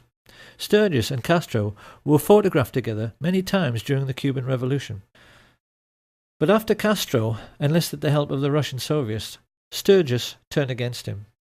Like many in the CIA Mafia network, he felt double-crossed when Castro closed the island's casinos and nationalized all Cuban business. He therefore joined forces with men like Bernard Barker, Batista's former secret police chief, and other Cuban expats who had fled en masse to Miami, Florida, and who now sat together on the American mainland as a very disgruntled and highly politicized splinter group. Of course, to the American Nazis who had bankrolled Hitler, this was intolerable. It was a commercial disaster. Coca-Cola had made millions in easy profits using dirt-cheap Cuban sugar grown by dirt-poor Cuban peasants. They were now being told by an upstart third-world dictator that they would have to pay for sugar at the normal market rate, and the Mafia were losing millions every single day from the loss of illegal gambling. America's Nazi shadow government therefore decided that someone was going to have to mould this loosely knit group of disgruntled anti-Castro Cubans into a crack invasion force to retake the island. Having put their heads together, Dulles and Harriman and Richard Bissell decided this would be an excellent job for Prescott's eldest son, George Herbert Walker Bush, a chance for him to prove himself, along with one of his Texas oil business associates, Jack Alston Crichton. Together, these two recruited and trained the Cubans for several terrorist groups known as Operation 40, Alpha 66, ZR Rifle, and Operation Mongoose. Renegade bands of merciless assassins who would kill Castro and who could later be counted on to eliminate any other third world leaders who dared to interfere with American commercial interests. It was this diverse and unsavory stream of political intrigue which produced President Kennedy's first great political crisis, the Bay of Pigs, in 1962. By this time, JFK was well aware that the CIA was something much more like a private firm or a family. He wasn't surprised when they invaded Cuba without his permission, because he knew they were totally out of control. His antipathy led him to cancel the promised air support, and inevitably the invasion failed. The anti-Castro Cubans were mostly captured, and Kennedy then tried to add insult to injury by ordering J. Edgar Hoover's FBI to close down the camps where the Cubans were trained. He even allowed Khrushchev, the Soviet leader, to inspect the camps to see they were closed, so this could never happen again. Having only just escaped with his life at the Bay of Pigs, it was pretty clear that Frank Sturgis was more than a little annoyed. He was scared because Khrushchev says, don't do this or we're going to do that. So he didn't do it, and he deserted the Bay of Pigs. I was involved in the Bay of Pigs. A lot of people, friends of mine, that were killed in the Bay of Pigs. And I resent that. Don't play political games with me. I'm a military man. I'm a soldier. I go fight. But damn it, if I risk my ass out there and I'm getting shot at, I don't want some stupid-ass politician to go ahead and make deals behind my back where my people or maybe myself are going to get killed. I don't like that. This, then, is how the stage was set for the Kennedy assassination. And when one remembers the colossal number of ruthless and hideously brutal men who had created this situation, it's perhaps a little ironic that a peripheral figure in the cast of characters who actually put the plot together was an attractive young woman. 19-year-old Marita Loren's love affair with Fidel Castro and her subsequent recruitment as a CIA assassin by Frank Sturgis to kill him is a very well-known story because it was made into a feature film. In spite of her failure to kill the Cuban leader, Lorenz continued to associate with the assassination squads trained by the CIA, and it was largely her testimony in the Spotlight magazine trial after a skillful cross-examination by Mark Lane, which gave us a window through which we can now see who really participated in the Kennedy assassination and who was really behind it all. First of all, after the Bay of Pigs invasion, Kennedy had fired Allen Dulles, Richard Bissell, and General Charles Cable for essentially using the CIA as their personal hitmen, after he found out that Robert Mayhew had sought Sam Giancana's permission to talk to his underboss, Johnny Roselli, about the possibility of a hit on Fidel Castro. Here you have a government agency, funded by the American taxpayer, associating with the very organised crime racketeers JFK was trying to put in jail, for the purpose of carrying out political murders. The president was incensed.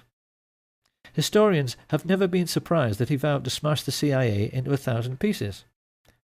It hardly takes a genius to see why the CIA wanted to kill him. What is more, Jack Alston Crichton and the lifelong friends of Allen Dulles, the Bush family, had just recently purchased exclusive access to 15 million acres of Cuba, almost half the entire island, in order to drill for oil. When he came to power, Castro reduced this to a mere 20,000 acres, a colossal investment which now failed and which led to Crichton's CVOVT Oil Exploration Company being delisted from the stock exchange at a loss of $30 million. Crichton and George Bush's friends, the Texas oil billionaires, Clint Murchison and Haroldson Lafayette Hunt, also knew that Kennedy wanted to end their most vital tax break, the oil depletion allowance, and their bosom buddy, Vice President Lyndon Johnson, was standing at this time with one foot in jail and the other on a banana skin due to his involvement in the corruption scandal now breaking around his favourite assistant, Bobby Baker. LBJ knew his life was finished if Kennedy lived, and he would become president himself if Kennedy died. So his involvement in the plot is hardly difficult to understand. And even more to this, the heads both of the US military and the military-industrial complex which supplied them, exactly the same Nazis who had supported Hitler in World War II, were fully aware that Kennedy wanted to pull out of Vietnam in a move which would have eventually cost them billions in lost weapons sales. This circle of thugs and pirates was completed by LBJ's next-door neighbour, J. Edgar Hoover, who had himself invested millions in Clint Murchison's oil business, just like his mafia associate, Vito Genovese. Stepping back to look upon this rogues gallery, it really is remarkable how Kennedy had managed to make an enemy out of every single dirty hood, every corrupt politician, and every single Nazi businessman living in the country at that time. It is highly misleading even to see these groups as separate, because the truth is that they were all brutal fascists, who saw nothing wrong in killing to get their own way. The question now was, how were they going to get him? Because we must never forget that generals, admirals, mafia dons, intelligence chiefs, corrupt politicians, and oil billionaires are only people. None of them wanted to go to the electric chair for conspiracy to murder the president. They knew that they had to put together a plan which could not fail to both kill Kennedy and then cover up afterwards the fact that they did it. They knew that in men like Frank Sturgis, his Cuban assassination squads, and the mafia hitmen working with the CIA, they had a huge pool of killers to choose from who were ready, able, and willing to do the deed. All the same, how could they possibly get to Kennedy? Because they knew that, at least in Washington, all American presidents are extremely well protected by the Secret Service. The most important first step was to engage the age-old mafia tactic of finding a patsy. To this end, they turned to George de Mohrenschildt, a very sophisticated exiled Russian count and CIA agent, who was close friends in the oil business with George Bush and the Texas oil men. They were aware that they needed someone like Giuseppe Zangara, who appeared to be a low-life, discontented misfit. So they chose a low-level CIA operative who had been groomed precisely in order to appear to be a low-life, discontented misfit, Enter Lee Harvey Oswald, who was carefully handled by de Mohrenschildt as he was placed like a chess piece in the Texas schoolbook depository. With the patsy selected, the combined heads of the American Nazis now sat down together to discuss their problem. How do you kill a man riding in an open car on a public street in front of hordes of people without being seen? And then, how do you cover up forever afterwards the fact that this was a conspiracy and not the work of a lone nut? The plotters were keenly aware that it was the second question which posed the biggest problem. The professional military men like Colonel Ed Lansdale and Admiral George Berkeley, Kennedy's personal physician, were well aware that there are any number of ways to hide or disguise a sniper: behind trees, inside other vehicles, behind windows in office buildings. But this was a plot which had to have an absolute guarantee of success. If a squad of riflemen were all to fire at their target at the same time, this would certainly guarantee the man's death. But the subsequent police investigation would instantly realize more than one shooter was involved. A team of gunmen all firing together might actually blow Kennedy's head clean off. A single sniper couldn't do that. So what were they to do? It was during these deliberations that a macabre thought first registered. They would have to control the body after the shooting in order to make sure that all physical evidence available to police forensic scientists conformed to the scenario of a single assassin. And just how in the hell were they going to do that?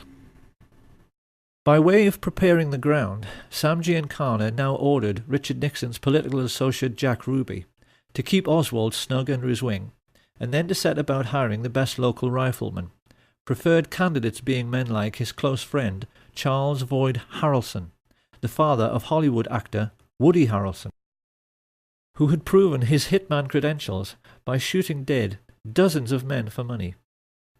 He then turned to his mafia associates Carlos Marcello and Santos Trafficante to supply the best gunmen from their cities, while he himself instructed the well-known underboss Tony Accardo to give the Chicago end of the contract to Giancana's favourite and most trusted hoodlums, Charles Nicoletti and Milwaukee Phil Aldericio. This pair had to be flown in 1,500 miles to the ranch of mafia hood Peter LeCarvelet, and then driven the remaining 600 miles to Dallas.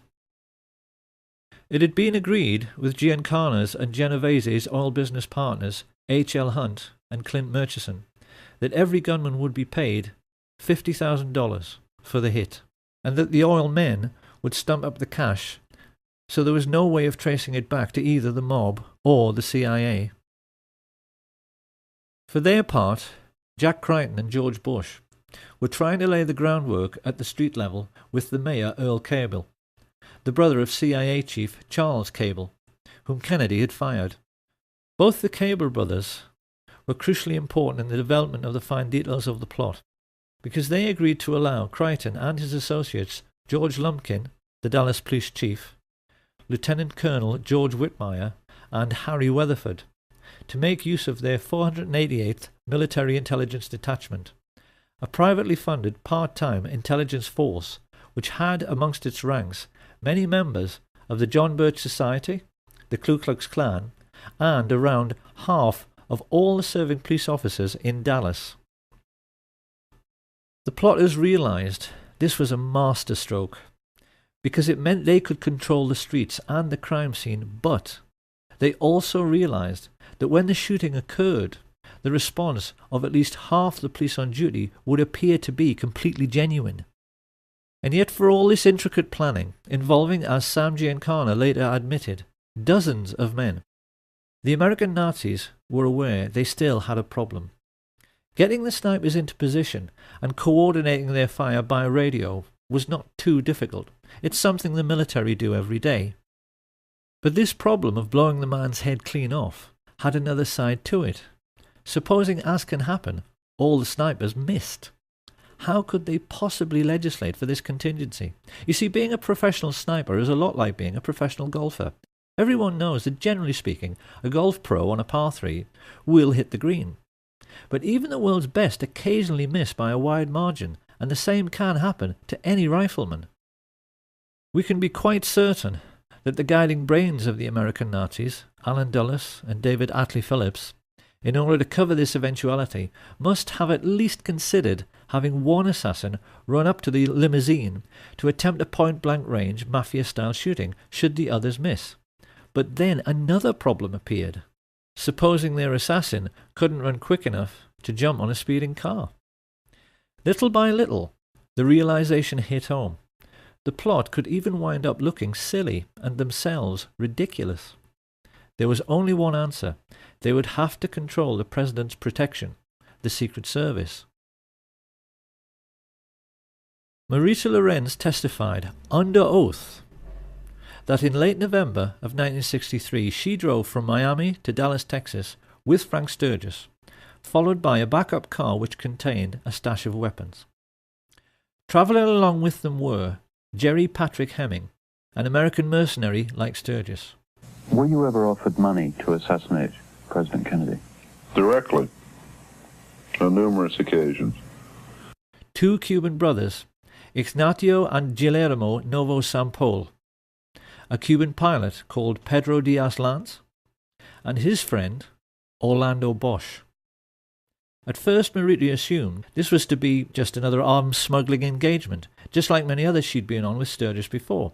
However, when they reached their Dallas motel, they were visited by someone Marita had met many times before, CIA agent E. Howard Hunt, who stayed almost an hour and paid Sturgis with cash stuffed in a very large envelope.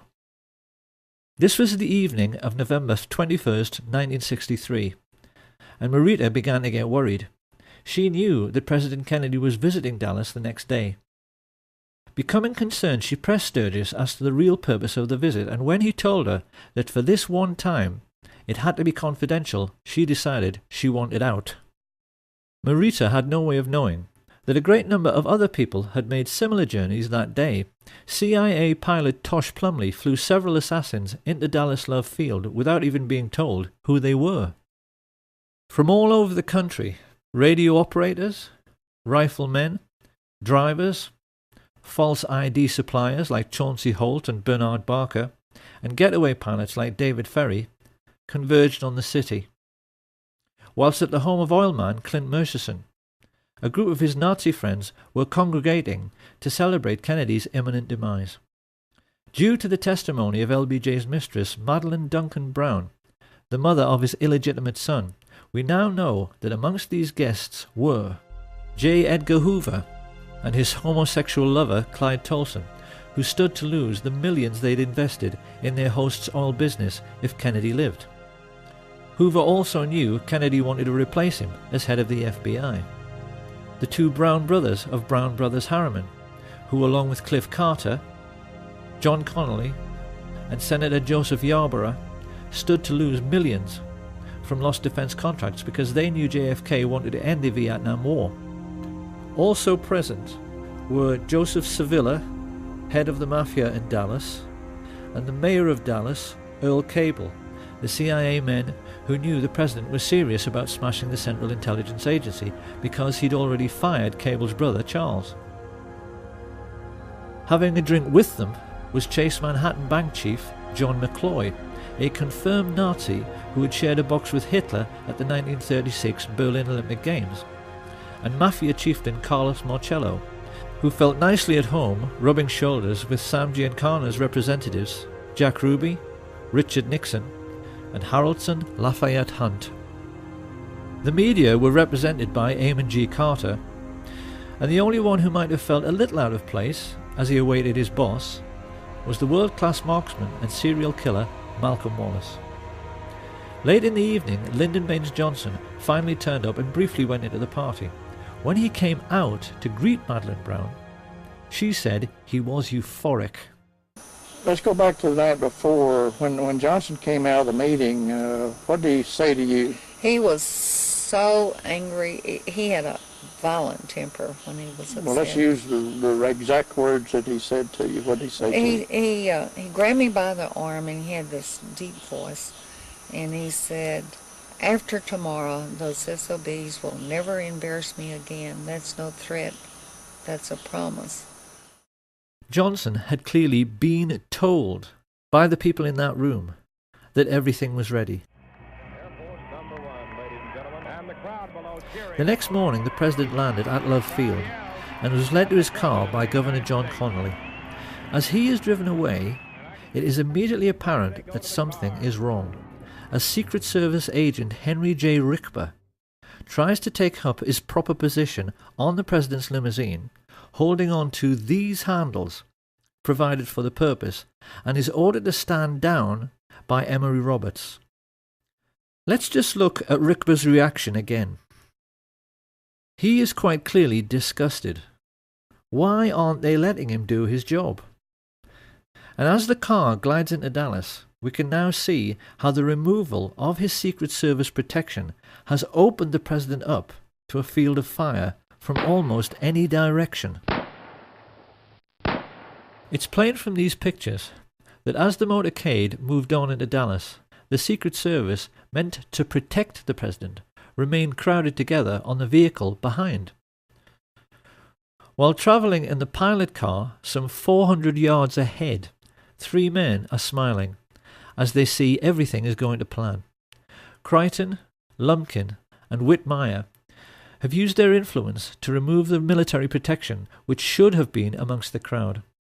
And whilst the people lining the parade route are 10 deep in places, Lumpkin has seen to it that the police have let almost no one into the would-be crime scene. Pausing at the corner of Houston and Elm, Lumpkin is seen exchanging reassurances with one of his men.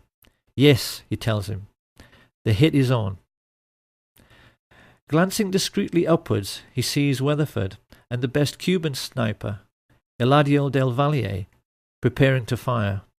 The signal is passed to the other snipers to get into position. Having been let into the Daltex building by oil baron Haraldson Hunt, Eugene Hale Brading unlocks the second-floor broom closet. A client of New Orleans lawyer G. Ray Gill, who also represents mafia boss Carlos Marcello, Brading has a getaway pilot waiting, whom Gill employs as a private detective, David Ferry. He opens the window, and as Charles Nicoletti loads his rifle, Richard Kane listens to his radio. Car coming. Get ready. Closing the door, Milwaukee Phil Aldericio guards the corridor with 2 Cubans, Rolando Mesferrer and Rolando Otero. This basic pattern was established all over the plaza. A sniper next to a radio man, alongside a second marksman who could take over should the first want to back out at the last moment. Each team was then guarded by more assassins, mainly Cubans, who made sure no one interfered with each group. It all sounds quite professional, and the truth is, it was. Sam Giancana's spy in the Chicago police force, Richard Kane, was an electronics and wiretapping expert who spoke 5 languages. Up on the grassy knoll, with his childhood friend Charles Harrison, stood the diminutive Charles Frederick Rogers, a nuclear physicist who worked in seismology for Shell Oil. He was also friends with David Ferry and the Civil Air Patrol. Up in the Texas School Book Depository, LBJ's psychotic hitman Malcolm Wallace held a PhD and taught at the University of Texas. The Texas oilmen, mafia dons, merchant bankers and military industrialists had assembled the all-time dream team of professional killers. They were there to make absolutely certain their king died, and the two men who in later years would steal his crown, Richard Milhouse Nixon and George Herbert Walker Bush, smiled from the sidewalk as they exchanged winks with Jack Crichton. There was no way Kennedy could escape now, and they knew it. Arranging his sniper's nest at the other end of the 6th floor, Sturgis was the first to be spotted by Arnold Rowland. I just looking around and we noticed a man up in the window, and I remarked to my wife, tried to point him out, and remarked that he must be a security guard, Secret Service agent. The window then that you're referring to is on the opposite end of the building from where the main entrance to the building is. Yes, it is on the other side of the building.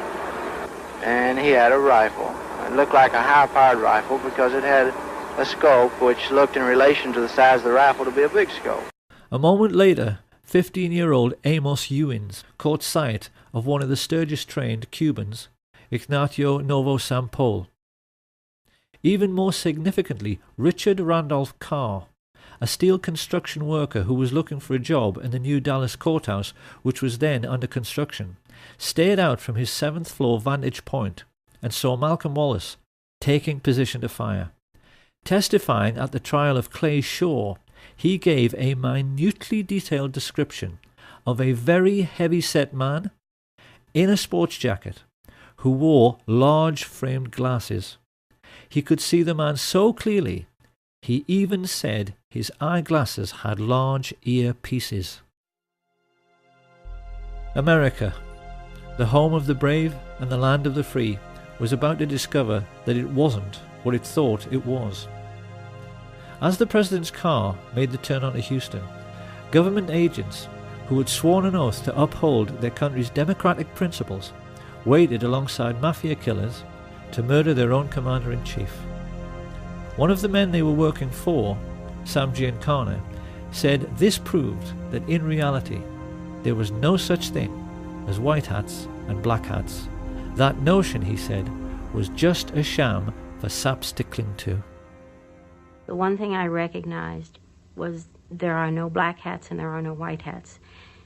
They all conduct themselves the exact same. And very good evidence of that is that the CIA would hire two so-called mafia men, Sam Giancana and John Roselli, to assassinate Fidel Castro.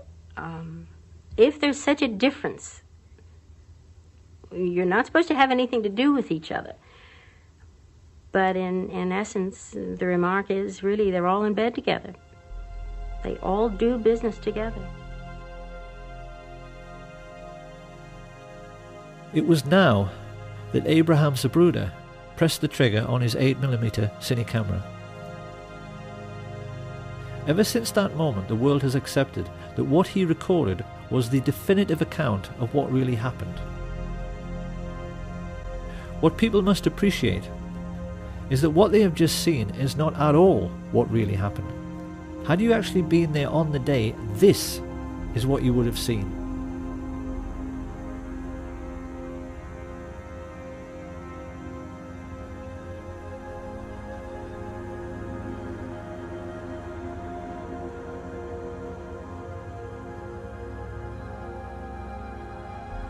And doesn't that look a great deal more suspicious?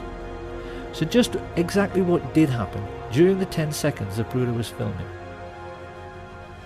To begin with, Dulles, Lansdale and Atlee Phillips had tried to get over the problem of volley fire, blowing the president's head clean off by firing in 4 stages. Stage 1 was meant to be a single shot by Charles Nicoletti into the back of Kennedy's head from the Daltex building some 40 yards behind. Had he succeeded, the plotters would have had the single assassin with one bullet story they wanted. But in his excitement, the Mafia assassin squeezed the trigger too soon. His bullet ricocheted off the hard chrome sill of the limo's back seat and struck the curb beneath the overpass, sending up a sharp piece of concrete which scratched James Taig's face. Watch again. We clearly see how this little girl stops running and her gaze looks directly at where the shot originated and not up at the 6th floor of the depository. It was now that Umbrella Man took over. Standing right at the curbside, it was his job, should the first shot miss, to give a clear visual signal. Target is not injured. The intelligence chiefs knew that if this situation occurred, Kennedy would now be moving rapidly away from the first sniper. They knew the only way to make sure of getting him was to fusillade the car. So a moment later, 2 rifles tried to fire from directly in front at exactly the same time, to deceive witnesses into thinking there was only one shot. You said you'd killed President Kennedy. At the same time I said I had killed the judge, I said I had killed Kennedy. Well, do you believe Lee Harvey Oswald killed President Kennedy? We'll get back to that. Alone, without any aid from a rogue agency of the U.S. government, or at least a portion of that agency. I believe you're very naive if you do. Harrelson's bullet hit JFK in the throat, and another gunman, hiding in a culvert 50 yards away, up in the embankment of the overpass, made the hole in the windscreen, which was later seen by Dr. Evalier Glanges. The presidential limousine was there. Had been staying there for some time, just watching the back of the emergency room. Talked to my friend next to me and said, "Look, there's a bullet hole in the windshield," and pointed it out to them. But it was very clear. It was a through and through bullet hole through the windshield of the car, from the front to the back. As Kennedy emerges from behind the road sign, his distress is clear, while Governor Connolly remains composed. This single frame of the Zapruder film makes nonsense of the single bullet theory, because it's quite clear both men have not been struck at the same time. Kennedy has now passed through 2 layers of fire and has not been hit in the head. To cover this eventuality, the assassins were given a simple instruction: fusillade the car with everything. So that in the next few moments, the 5 remaining riflemen fired, causing the Secret Service agent riding in the front passenger seat, Roy Kellerman, to report a feeling like a jet sonic boom as the hail of bullets whistled into the car.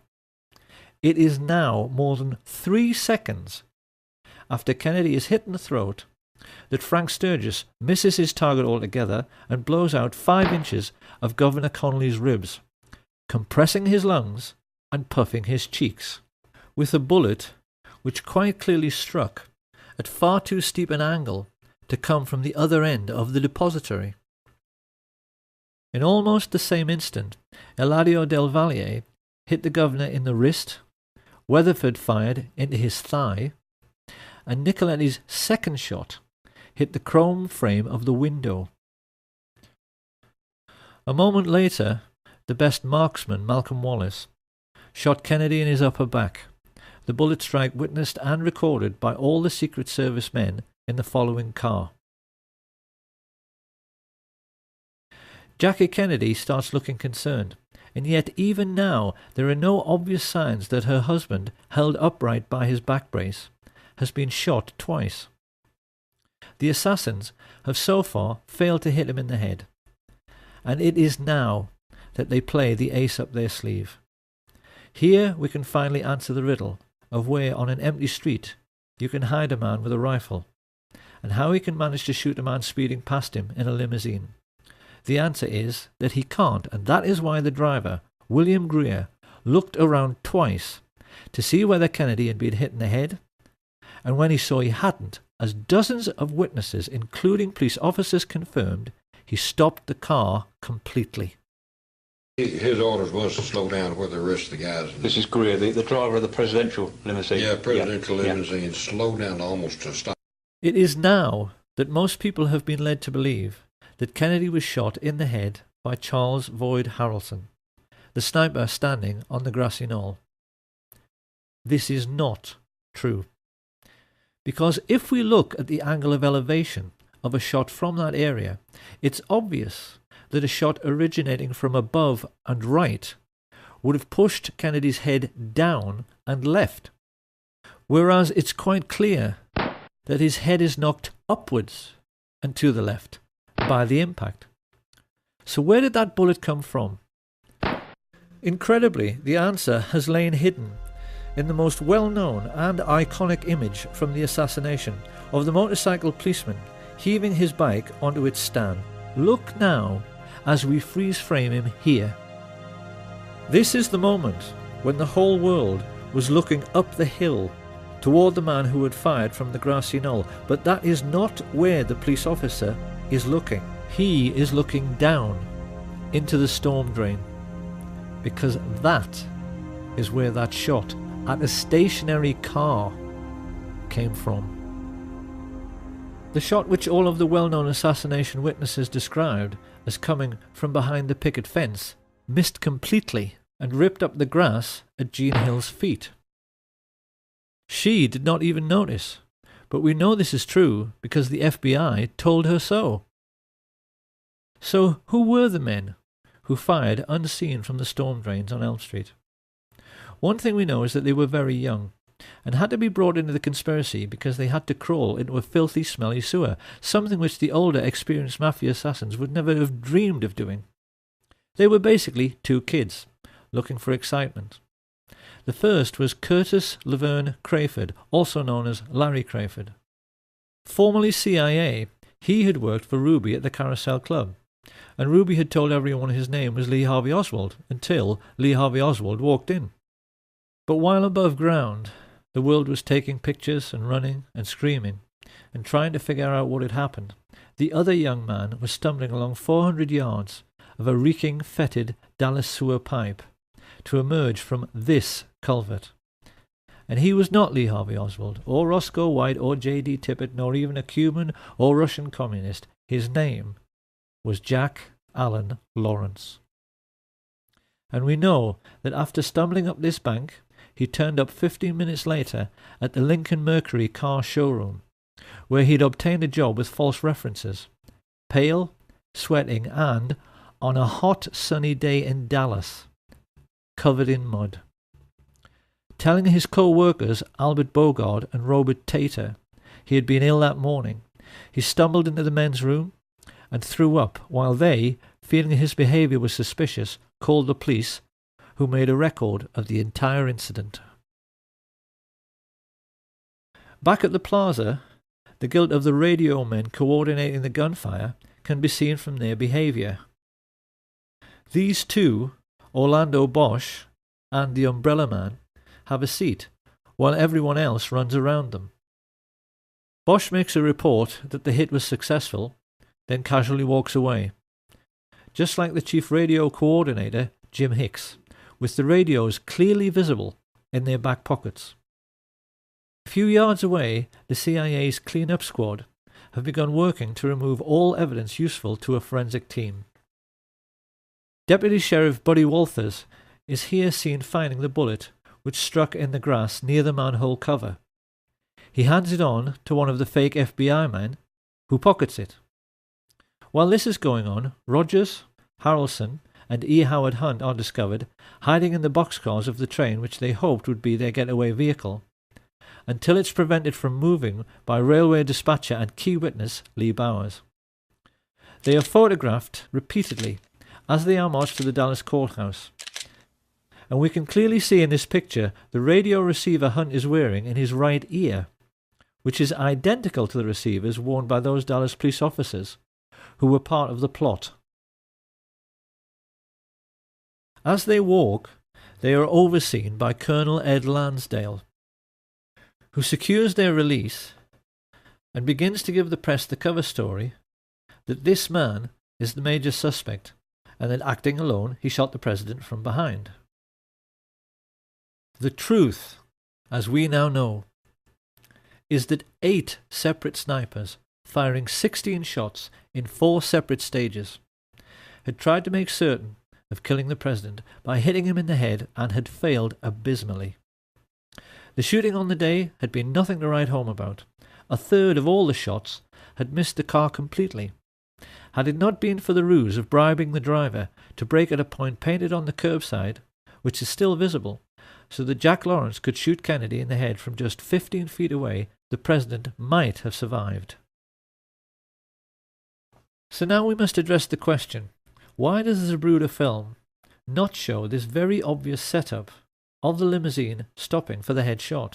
The answer, of course, is that it has been tampered with. In the 1960s, Hollywood special effects teams had developed techniques for masking off segments of film frames to disguise the true movement of figures within the picture. In the Zapruder film, frames have been removed in order to fake a continuous flowing motion, so that we don't see the very obvious setup which dozens of witnesses reported. If you look now at the top of the frame, the doctoring of the film becomes perfectly obvious in the way in which the figures are blurred and yet the shadows are sharp, which is impossible. This CIA tampering with the evidence becomes even clearer when the Zapruder film is run next to the Orville Nix film taken from the other side. It's easy to see from the way the motorcycles suddenly close on the limousine that it stops completely.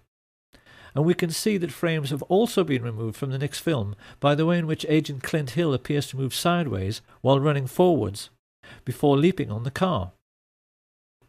As the mad dash to Parkland Hospital begins, the chief coordinator in the assassination plot, George Herbert Walker Bush, casually relaxes with hands in his pockets at the entrance of the school book depository. Now this is going to be one of those all too familiar Kennedy assassination moments in which people will say, well, yes, it could be him, but how can we be sure? Because we've seen this kind of thing before with Badgeman. However, a gentleman who I think must be a police detective has posted a YouTube video in which he utilizes the latest forensic techniques for identifying murder suspects by making a comparison between the photo taken in Dealey Plaza and one of George Bush in conversation with Richard Nixon during Watergate. This man points out that this person has exactly the same skull shape, exactly the same hairline, chin and nose as George Bush. He is also wearing the same type of suit, white shirt and exactly the same type of tie. He is exactly the same height, the same weight, is wearing clothing which matches down to his shoes, but most importantly, he has a characteristic mannerism of cocking his right wrist when he puts his hands in his pockets. We know from this declassified FBI memo that George Bush was in Dallas, staying at the Sheraton on November 22nd. So can there be any doubt about this person's identity?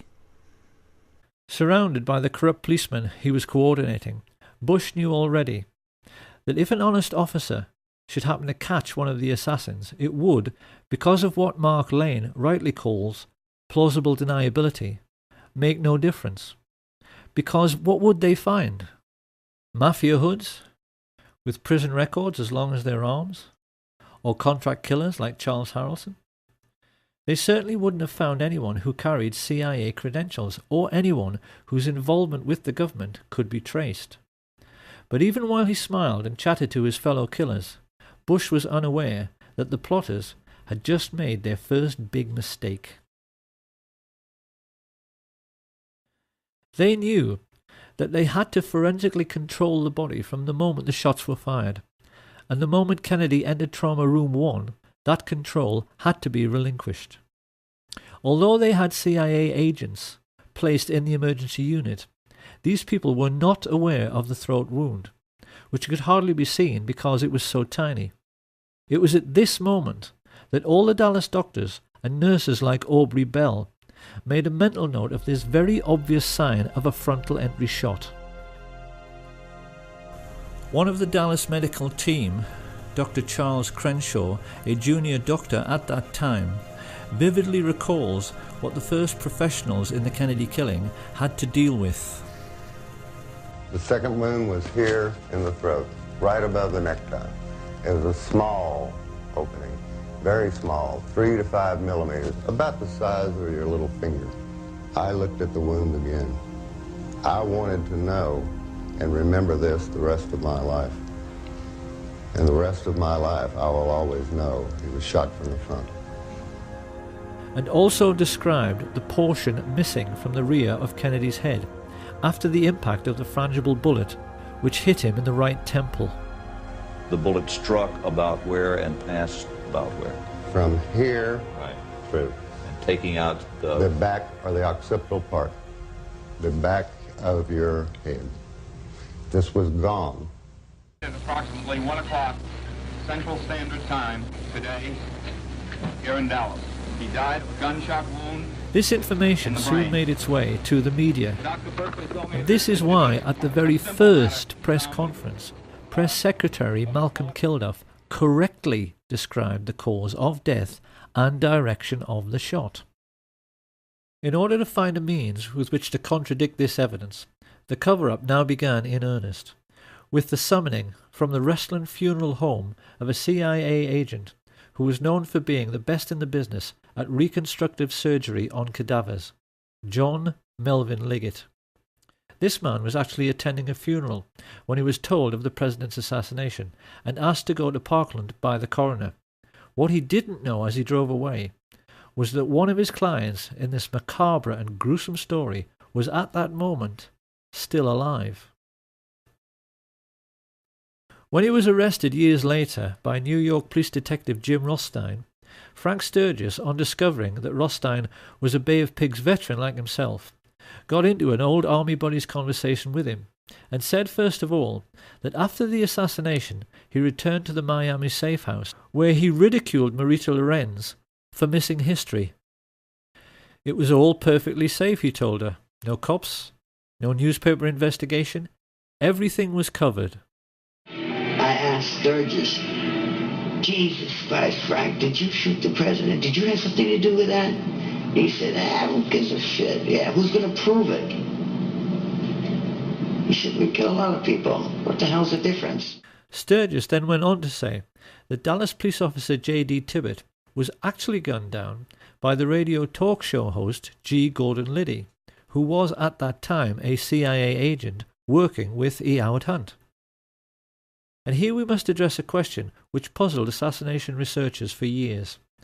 Why did a Dallas policeman have to die within a few minutes of President Kennedy? What possible function could he have played in the overall plot as a corpse? One would think the authorities could have caught the fleeing patsy without any need to incriminate him any further. So why did the life of J.D. Tibbett also have to end on the 22nd of November 1963? Where did he fit in?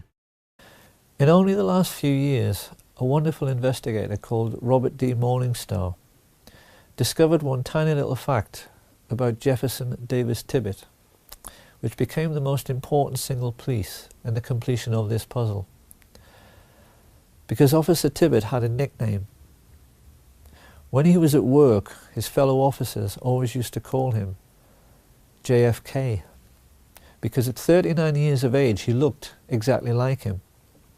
In the only well-known picture of Tibbett, his Elvis haircut makes him appear very youthful, but having turned grey and having nearly turned 40, most people felt his resemblance to Kennedy was uncanny. What Tibbett never knew, as he drove past assassination witnesses Jack Tatum, Domingo Benavides and Aquila Clemens, was that he had been selected to play the role of the president in death. Researchers have always believed it couldn't be a coincidence that Tibbett was shot in the right temple just like JFK some 45 minutes earlier. They wondered why bullets had been removed from his body in the ambulance, and why, when he was pronounced dead on arrival at the Methodist Hospital, it was felt necessary to move his body to Parkland. With their concentration firmly fixed on the casket of the deceased president, the newsmen completely ignored the ambulance which spirited away the body of J.D. Tippit, so that it could be loaded onto Air Force 2 where John Melvin Liggett was waiting.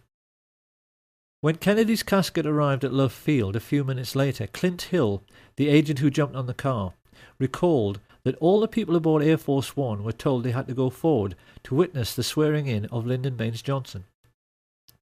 This, of course, was just a ruse, to get Jackie Kennedy to leave her husband's body, and the moment she was out of the way, his cadaver was stolen and placed aboard Air Force 2 next to the cadaver of J.D. Tippit.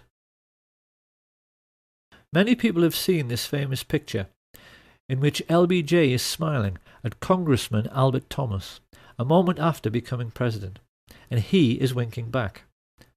We haven't known until now just how huge and terrible a secret he was sharing with Johnson, because at that moment on the plane right alongside, the most highly qualified specialist in reconstructive surgery and embalming in the country, John Melvin Liggett, was starting to make a facsimile of the dead president, using the body of J.D. Tippit in order to obscure the true extent of the damage to Kennedy's head and make it seem consistent with a shot from behind. But Liggett realized immediately this was well nigh impossible, because having been told over the radio about the head shot, Liddy took it upon himself to try and ape this damage by firing into Tippit's torso and then, when he was down, firing into his right temple, instead of into the back of the head as he'd been instructed. This was a second huge mistake. The human brain has a consistency like play school plasticine. Fire a bullet through it, and it is very easy for a skilled pathologist to track the bullet's path at autopsy. What Liggett wanted to show to any investigators was a brain that looked like this. What he had was one brain which looked like this, and another which looked like this. A large portion of Kennedy's brain had been ripped out by the impact of the explosive or frangible bullet, and what remained was filled with tiny shards of lead, some of them microscopic, which might take all night to locate. Liggett was terrified. The plotters had asked him to play Dr. Frankenstein at 30,000 feet. Yet with all his embalming experience, he instantly realized a botched job was the best he could possibly deliver. In his panic, he sawed off Tippit's skull and simply ripped out the entire brain to at least make sure no one could track the bullet which, after Liddy's error, had so obviously come from the wrong direction. He then compounded Liddy's error by making a large hole in the rear of the head to ape the damage to Kennedy's head. With this done, he rebuilt the skull, hurriedly sewed the scalp back together, and then set about the gruesome task of trying to make the cadaver of J.D. Tippit more closely resemble the cadaver of John F. Kennedy. By shaving eyebrows, bringing forward Tippit's slightly more receding hairline, filling in missing segments of both heads with plaster of Paris, and rebuilding portions of the flesh with wax. Liggett performed this ghoulish service while the aircraft he was on, Air Force 2, went through the usual procedure of leapfrogging Air Force 1 to arrive at Andrews Air Force Base slightly earlier. He wasn't given long enough, and in the rush to get finished, the plotters now made their third and most stupid mistake. Instead of placing Tippit's body in a casket identical to the one aboard Air Force 1, they placed him in a Spartan grey metal coffin inside a body bag. As the TV media showed these distressing pictures to a world reeling in shock, it's hardly surprising that no one ever dreamed this casket could be empty, but it was. As it was driven away, out of sight of the media, the two bodies were taken from Air Force 2 and loaded onto a helicopter. It was at this point that the two honest men, FBI agents Francis X. O'Neill and his partner William Siebert, became crucial figures in the story. They explained to researcher David Lifton that they made the journey to the Naval Hospital at Bethesda in the car behind the hearse which carried Jackie and Bobby, and most notably Admiral George Berkeley, who made sure he stayed with the empty coffin by sitting on another man's lap. Upon reaching Bethesda, Seabird and O'Neill said Berkeley then guided the family members into the building while the hearse was ordered to the rear to unload. But that was where the simplicity ended. The FBI men and many other witnesses recalled a scene of absolute mayhem in which no one seemed to know what was going on, and military men were rushing around everywhere, exchanging anecdotes about decoy ambulances they had been ordered to follow, which had become high-speed chases around the hospital grounds as these vehicles raced away. It seems this confusion was created with the intention of misleading both the press and the large respectful crowd which had gathered on the lawn. People were asking each other which ambulance contained the president's body. Then a rumour started that it was coming by helicopter, but which one? Everyone watching that night recalls the air was filled with them, and the FBI men also told Lifton that in the midst of all this mayhem, they helped to carry the casket inside. This was flatly denied by the team of Navy men who said they did it alone. It is therefore perfectly clear that 2 bodies were brought to the morgue separately whilst confusion reigned.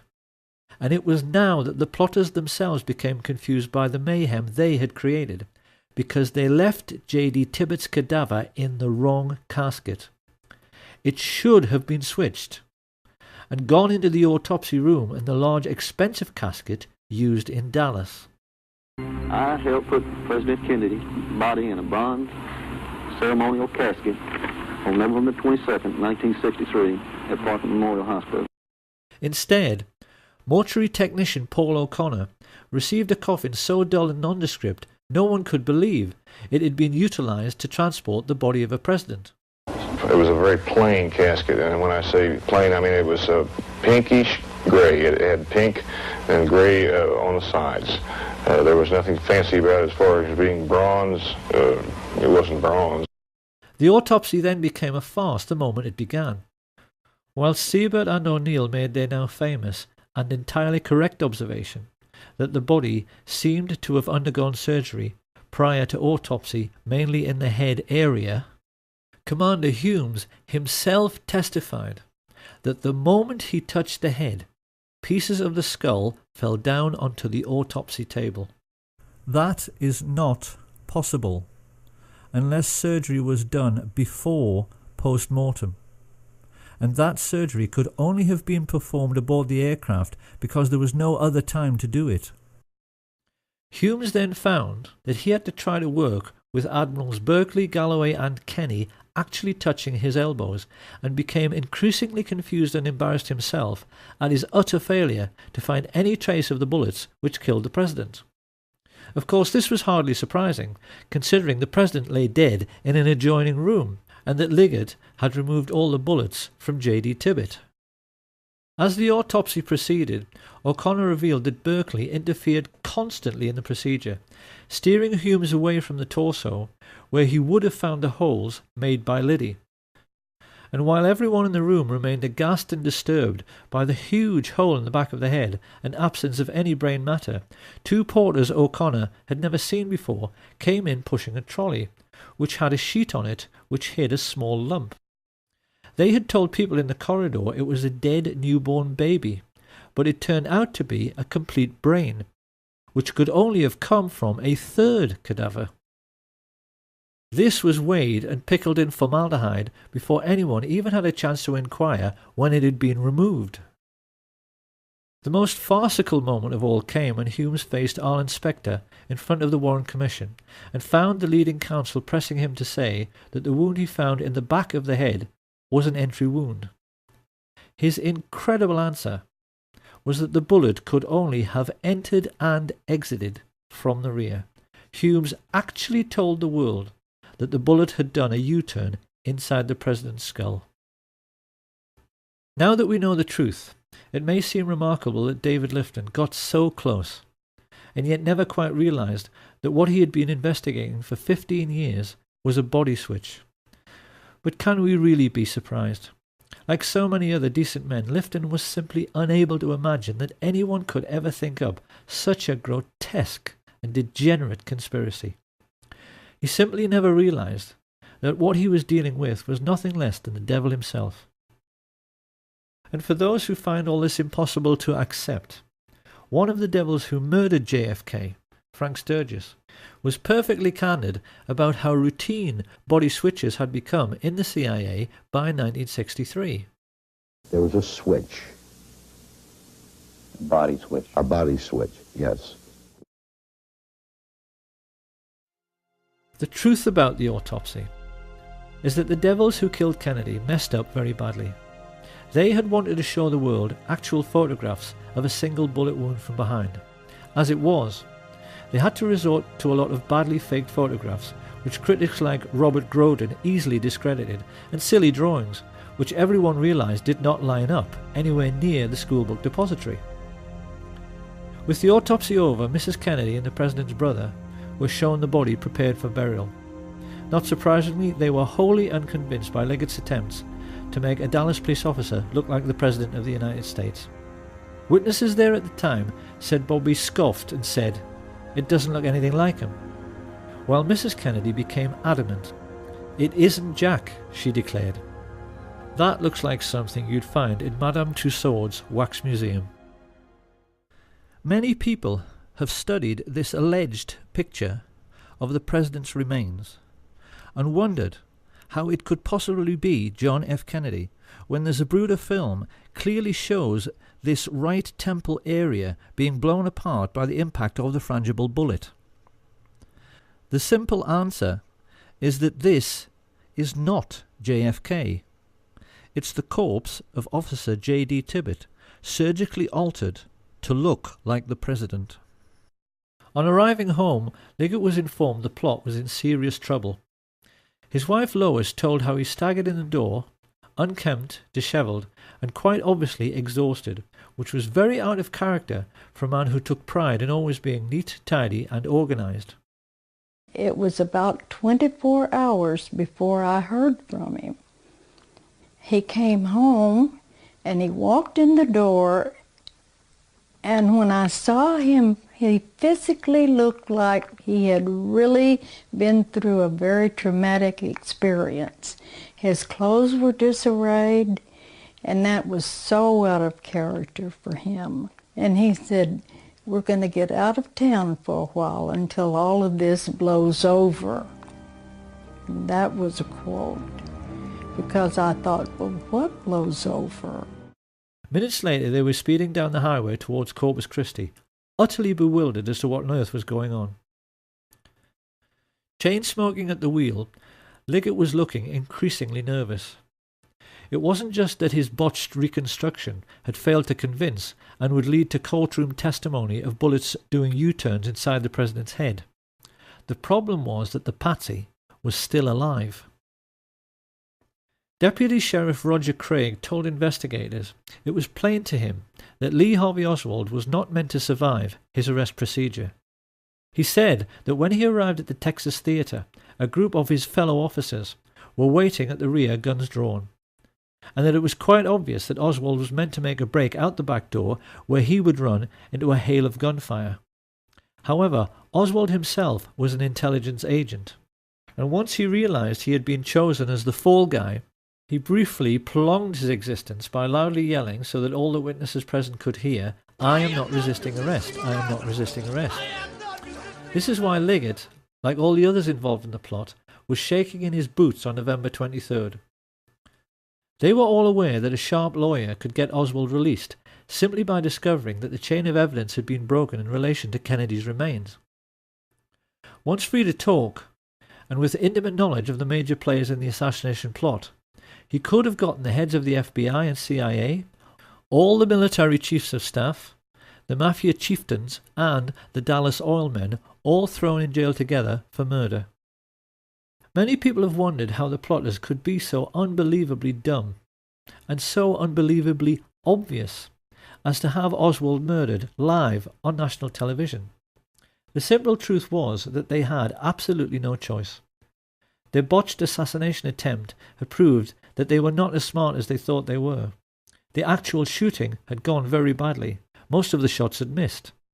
They'd had to botch the autopsy, and now they were having to botch the silencing of the patsy. Lois Liggett recalled that the moment Ruby fired, the atmosphere in their motel room evaporated. The minute he saw that, he looked at me and said, "Everything's okay now," and you could just see his face. He was like all the pressure had been taken off of him. All of a sudden he was like, sigh of relief, let's go, we can go home now. It was basically, pack your things, come on, we're leaving, now we can go. The family turned around and went straight back home to discover that Mr. Liggett now enjoyed a new vocation. It appeared he had suddenly come into millions, which bought his family a big new house and himself a new lifestyle, which included many wild poker parties at which, among others, he hosted David Ferry. This was not Lois Liggett's scene. She divorced him, heard that not long afterwards he was arrested for murder, and then shot dead while trying to escape. But this was not the end of Liggett's story. His new wife told Lois that the man she buried could not have been John Melvin Liggett, because the corpse she was shown had a moustache and he couldn't grow one. Then many years later, Lois Liggett actually saw her deceased ex-husband in a casino while on a trip to Las Vegas. Quite clearly this man had been the beneficiary of yet another CIA body switch, and to this day doubts remain as to the true fate of Jack Ruby, Lee Oswald, John Liggett and the President himself. Many researchers now believe the plotters may have kept Kennedy's remains as a souvenir and buried J.D. Tibbett in Arlington Cemetery.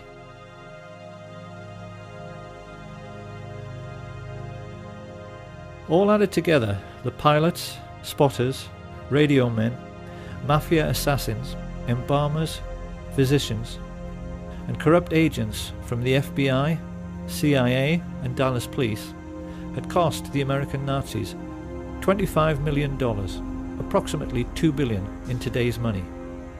But they could afford it. In the years that followed, they cynically kept the war in Vietnam going by putting in just enough troops so that the line never moved forward or back. And while the American fat cats grew fatter on military-industrial contracts, their mafia friends used the CIA's complete immunity to smuggle trillions of dollars worth of cocaine and heroin around the world.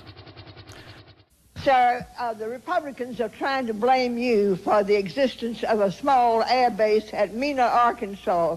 This base was set up by George Bush and Oliver North and the CIA to help the Iran-Contras, and they brought in plane load after plane load of cocaine there for sale in the United States, and then they took the money and bought weapons and took them back to the Contras, all of which was illegal, as you know, under the Bolin Act.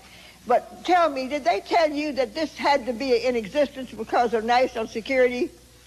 Well, let me answer the question. No, they didn't tell me anything about it.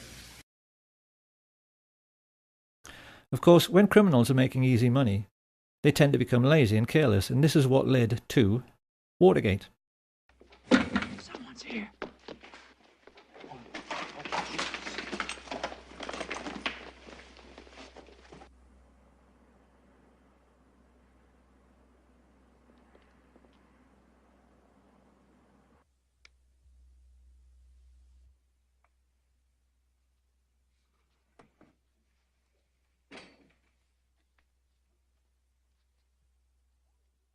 Hold it, you must hold! Police!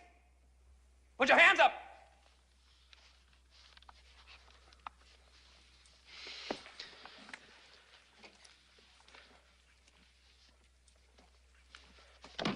Drop that jacket! When the two plainclothes police officers switched the lights on in the Watergate building, who should they find hiding there? Frank Sturgis and Bernard Barker, who were working for E. Howard Hunt, exactly the same people who had murdered President Kennedy 9 years earlier. Sturgis even told the San Francisco Chronicle that the true reason for their burglary of the Watergate offices was to retrieve compromising pictures of CIA men in Dealey Plaza, which the Democrats were going to have published.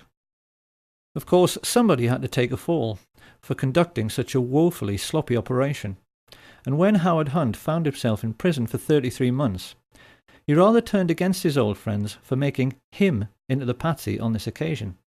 He began sending messages to President Richard Nixon, that he might just tell all he knew about what really happened in Dallas on November 22, 1963.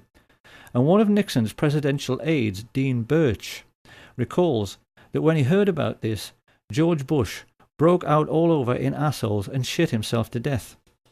It was this situation which led directly to what journalists now refer to as the Watergate murder, the crash of Flight 553. On December the 8th, 1972, Dorothy Wetzel Hunt, the wife of E. Howard Hunt, boarded a flight from Washington to Chicago. A CIA agent like her husband, she carried $250,000 in her bag, which was to buy the silence of his Watergate co-conspirators.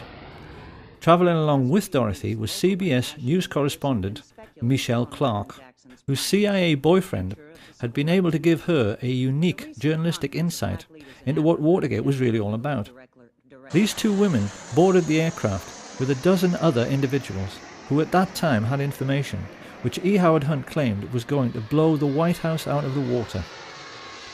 As the plane made its final approach through fog and very low cloud, the people living near the aircraft runway sensed something rather strange was going on.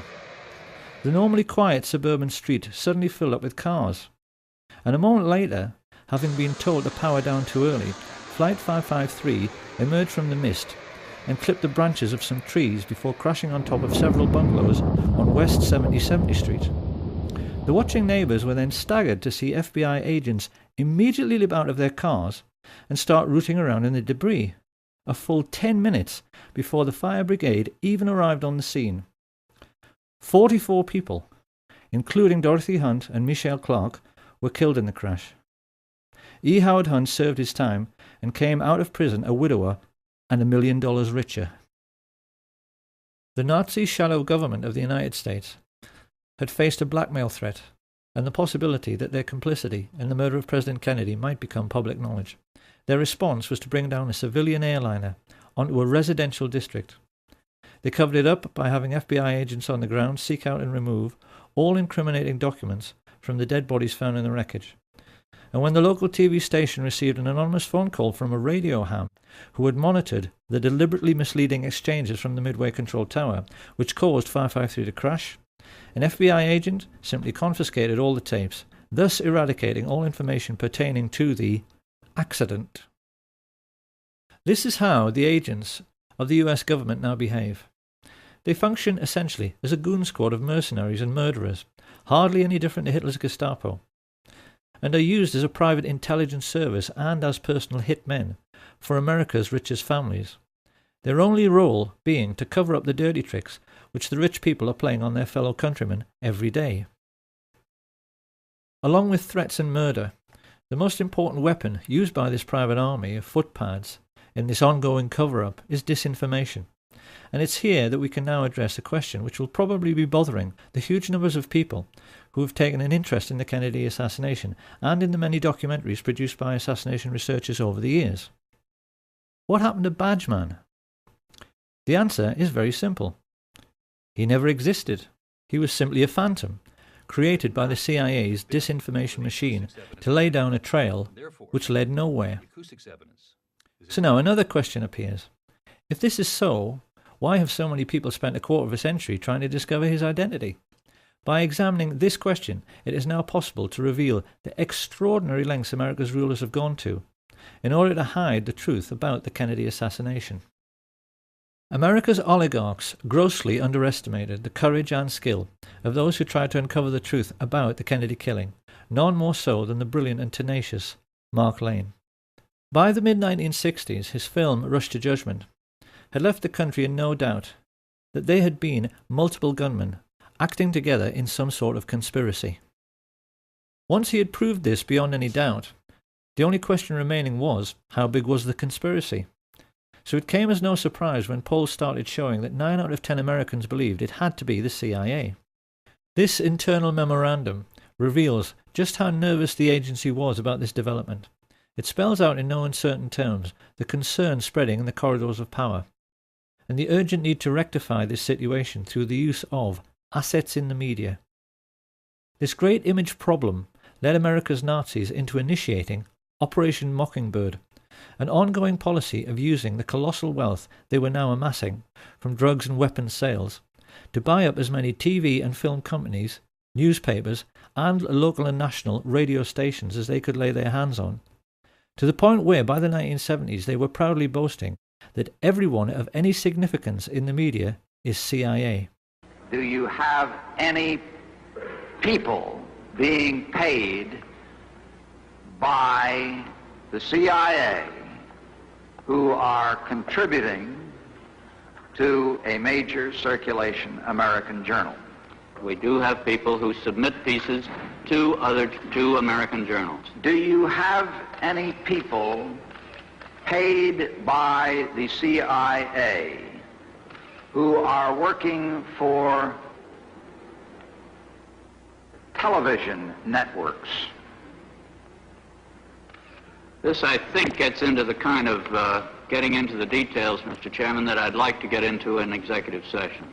Virtually every well-known journalist, newspaper editor, and television presenter became a secret CIA agent, as did many entertainers and film stars.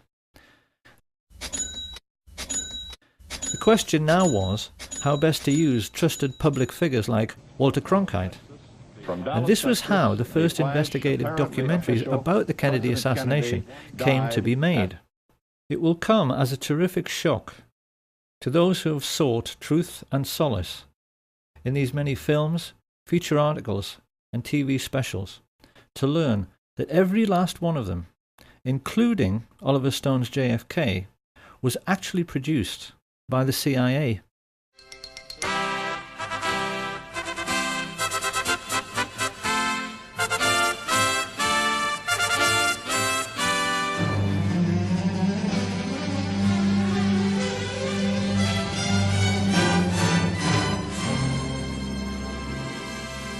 A classic early example of this kind of disinformation was the Nova film, which featured two scientists, Brian Holstrom and Steve Isabel, who found Badgeman in a tiny fragment of the famous Mary Moorman Polaroid through photographic enhancement. But when investigators took the trouble to actually measure the size of these three figures, it became obvious that they were so tiny they were too small to even be children. Using the scale provided by Abraham Zapruder over on the right, it's clear that these alleged people are so lacking in stature they wouldn't actually have been able to look over the stockade fence. The truth is that they never existed. And so the question now is, who were Holstrom and Isabel? And who, for that matter, was Gordon Arnold, the old-age pensioner who appeared in The Men Who Killed Kennedy to claim that Badgeman had kicked him and taken his camera? I could be the only one that...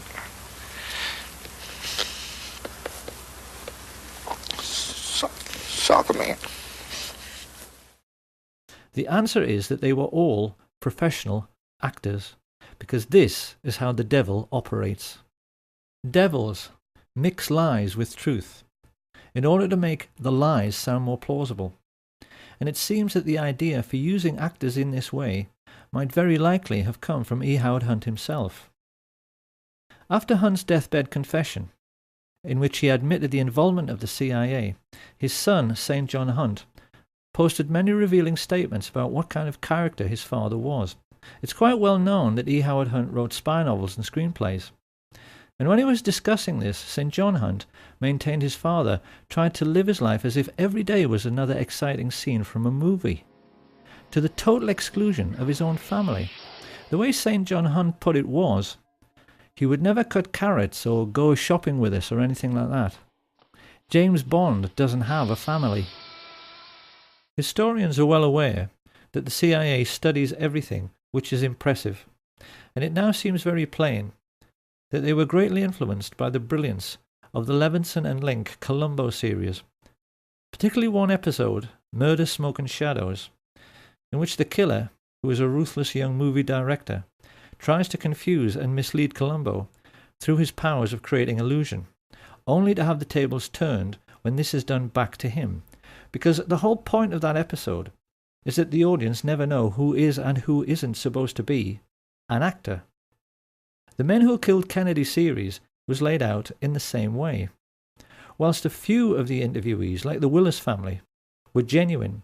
Most of the people claiming to be witnesses were simply actors, whose only job was to keep people's minds on the grassy knoll, so they would never think about the storm drains and where the shots actually originated. Oliver Stone's film was made to serve exactly the same purpose. It's also very clear that the CIA spent a lot of time studying the emotional breakdown in interviews with people like the ambulance driver, Aubrey Reich. Intelligence agents are fully aware that when an audience sees someone sobbing from grief on screen, they tend to become emotional themselves. This is how sensitive, humane people react. And when this happens, you're no longer thinking. And when you're no longer thinking critically, when you suspend skepticism for the sake of emotionalism, you can be fooled. I wanted to tell you why I grieve. But why I don't despair. I'm sorry. Of course, having heard this, people will wonder how anyone could be cynical to such a degree, and it's a perfectly legitimate question, because as we shall see later, this would not be the last time that the American public were fooled by actors sobbing on national TV. And these monstrous fabrications were not confined only to television. Soccer man.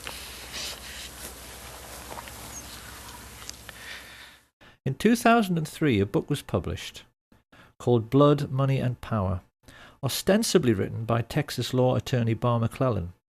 This book signaled a shift in establishment policy by claiming that Lyndon Baines Johnson, a natural suspect as the king who might have killed the king, was behind the entire plot, and used his own attorney, Ed Clark, to pay off the gunman.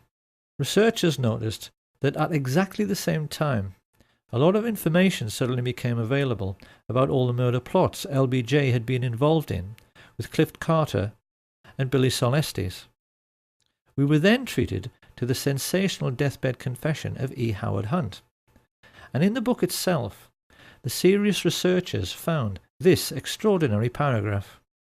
Wallace centered on Kennedy's head and fired. The shot went almost 200 feet but was barely low and slightly to the right, hitting the president in the back shoulder blade.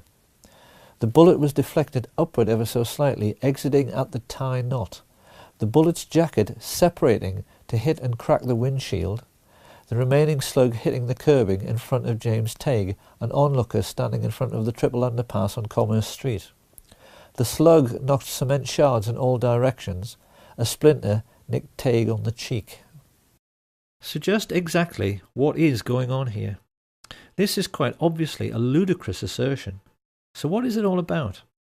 What it's all about is that the CIA actually wrote this book. They knew that the critics had been able to laugh loud and long at the single bullet theory because the FBI had had to change their story. At first, they had accepted the indisputable evidence that James Tague was scratched by a bullet as he watched from below the overpass, because they initially claimed that the first shot alone had gone through the president and the governor, making 7 separate wounds in 2 different men. The second shot was the headshot, and presumably the third struck Tague. However, once the Zapruder film and dozens of eyewitnesses made it plain the first shot missed, the FBI had a problem. How could they account for the throat shot, headshot, and Tague shot with just 2 remaining bullets? This utterly ridiculous paragraph was a lame attempt after 40 years to come up with an answer, and the lengths the CIA went to get people to believe it were contrived to say the least.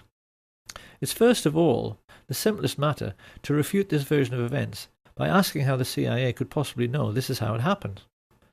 The bullets splitting apart in mid-air? Are they saying they had Dealey Plaza rigged with fast-motion cameras, which allowed them to replay the flight of every bullet in slow motion? If so, we'd all love to see those pictures. And even more to this, Bar McClellan's interview became the linchpin in the final episode of The Men Who Killed Kennedy.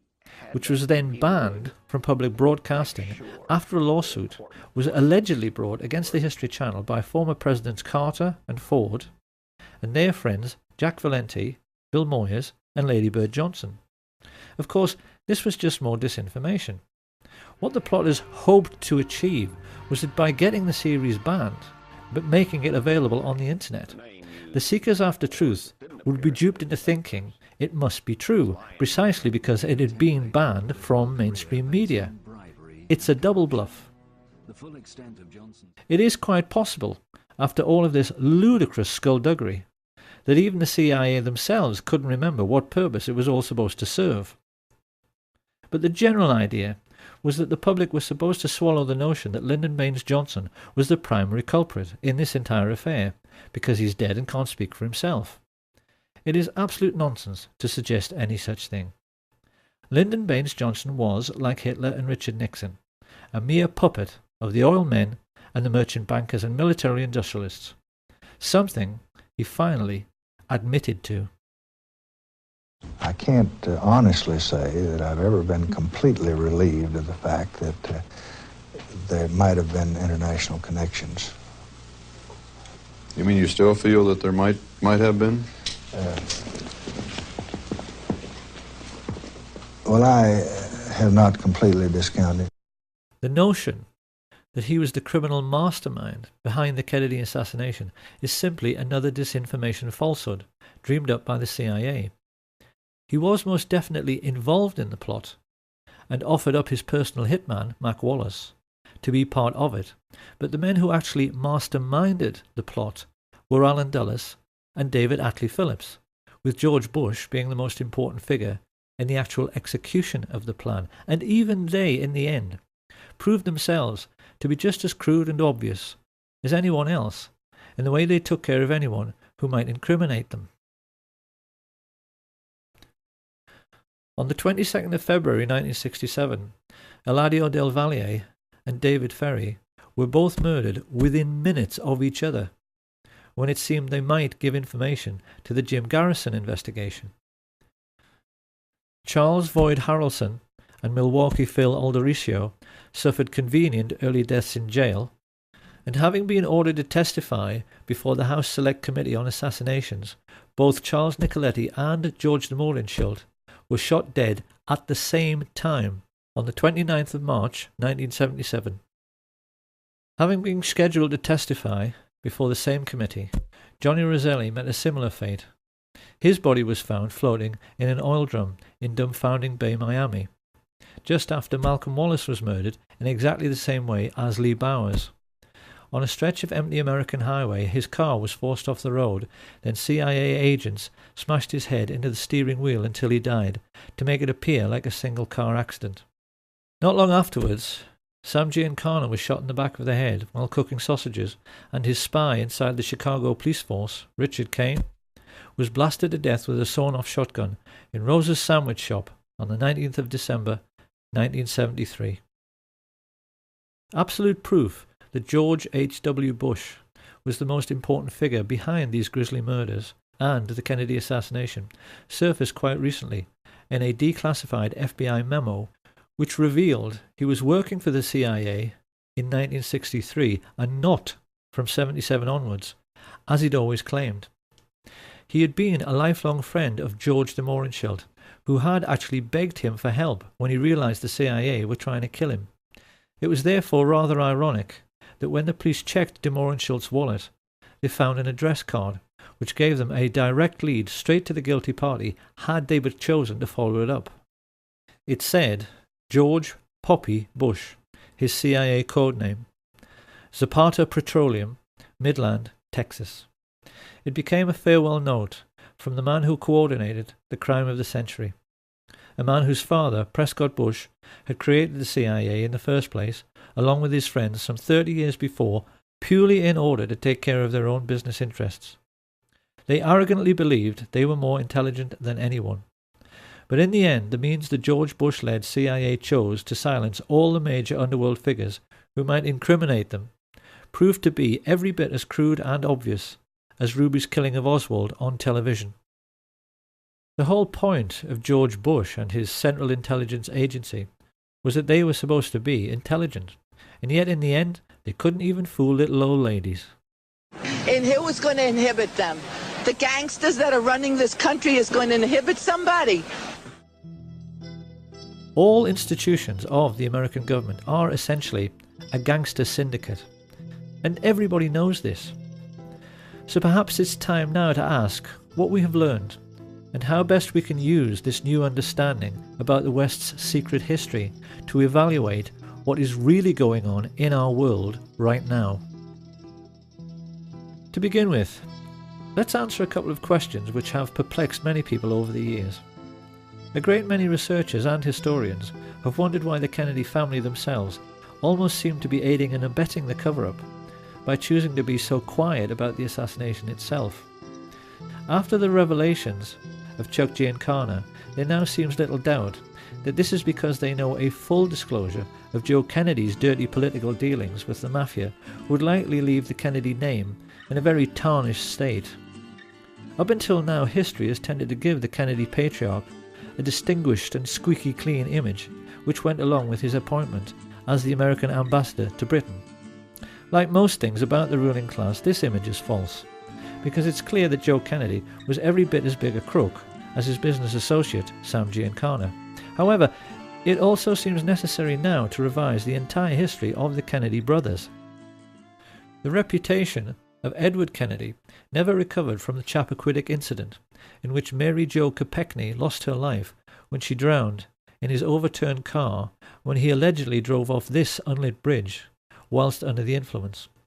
At the time, the public believed this was a married man misbehaving, but it's come to light recently that our old friends Frank Sturgis and E. Howard Hunt were seen in the Martha's Vineyard area just prior to the accident. Once again, it's the same dirty people pulling the same dirty tricks.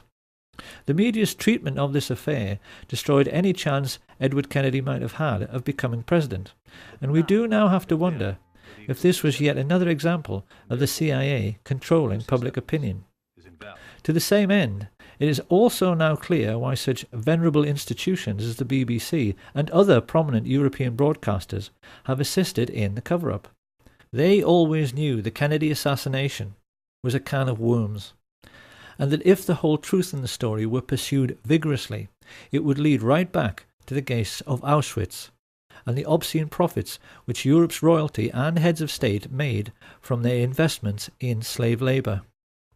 This is a brutal truth which the West must now confront, and an equally brutal problem the United States must now face is the question of what has happened to the US military in the intervening years since it murdered its own commander-in-chief. The answer is that America's armed forces are now completely controlled by the American mafia. The mob don't even need hitmen anymore. They use United States Marines as assassins. They are, as Sam Giancana said, one organization who keep a low profile while they control the world as a business.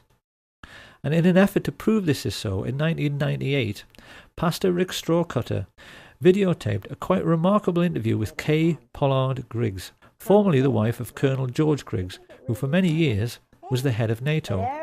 He was also an alcoholic of that well-known kind who are shy and unable to communicate when they are sober, but who then cannot stop talking once they have a drink.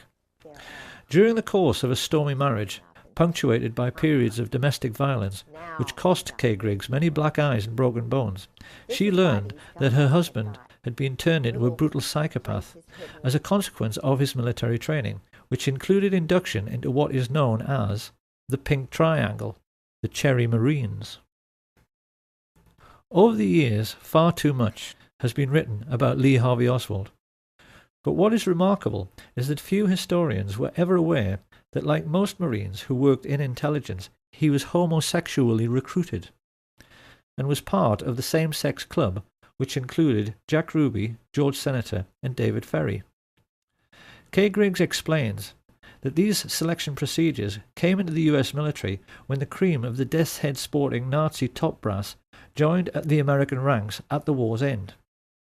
Ever since then, the Greek and Spartan traditions which Hitler so admired and which were integral to the German army, have found their way into American military culture and are now manifest in the way that the old skull and bones procedure for identifying and, most importantly, controlling rising stars is now used to select the top brass of the future. In a nutshell, boy soldiers who want to rise in the ranks can only do so by doing favors for the older men. So George Bush, I mean, all these people rise up to the ranks on the same club. Right. No wonder, you know, I saw a little TV clip one time where a reporter was asking George Bush and others about the Order of the Skull and Bones. You were both in Skull and Bones, the secret society. It's so secret we can't talk about it. What does that mean for America? I mean, if this really got out, that these guys are all inducted because they've got some kind of homosexual Right. thing on them. Indoctrination. I mean, Yeah. or induction. They Yeah. have to do that. Yeah. They do that. Yeah. In Even a if, coffin. And it's even now coming into the military totally. The chiefs do that. They put them in the coffin. They do the bowling ball trick. okay, you're going to explain this. What happens when you get in the coffin? Why do you get in a coffin? Oh, they get, when you get your eagles, that's a German thing. Okay. You know, it's what the German high command did, and most of them, you know, had the boyfriends and stuff, the Krupps and all of that. It is a German thing that they say goes back to Greece, and it's all the male Marine-looking men that they do it with. See? So now the chiefs have to do that. What they do is they get, George said it's like a zoo. They get everybody really drunk, and they sometimes call it dining in. Shellback is another time that they do it. Not everybody does it, but the ones who do it, if they're young, they get right up to the top. It's a Okay, well, what actually do they do? They've got a coffin, they get inside anal this... sex. Oh, that they do. They put them in the coffin and they do things. This is how military recruits are now controlled. And the mafia military exert a similar hold over all career politicians. At some time on the way up, they are manoeuvred into a compromising position, usually through the use of two-way mirrors in a brothel. And once the mafia military have got something on them, the career politicians, judges, senior police officers and media moguls face a stark choice.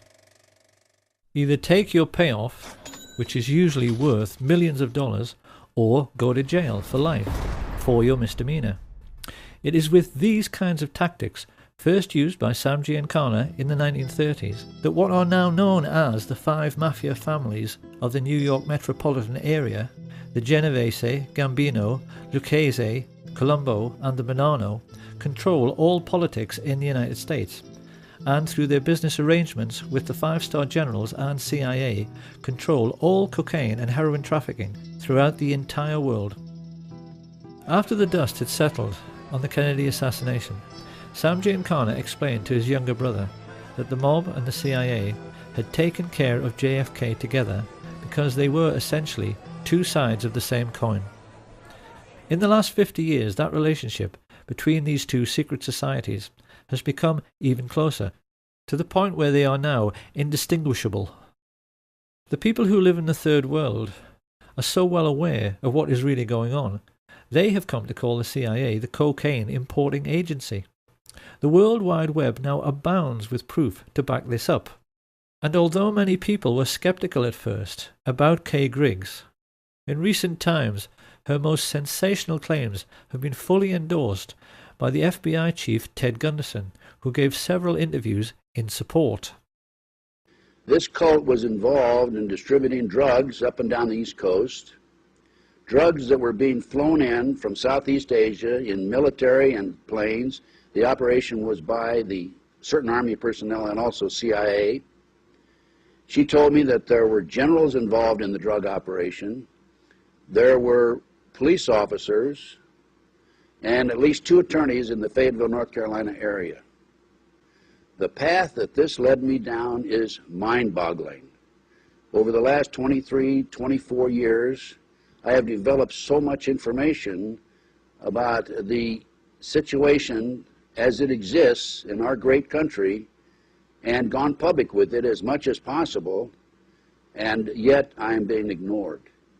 What is basically happening is that the United States military use Air Force bases in Europe to connect with the Third World, particularly Pakistan and Afghanistan, where the poppy fields are cultivated.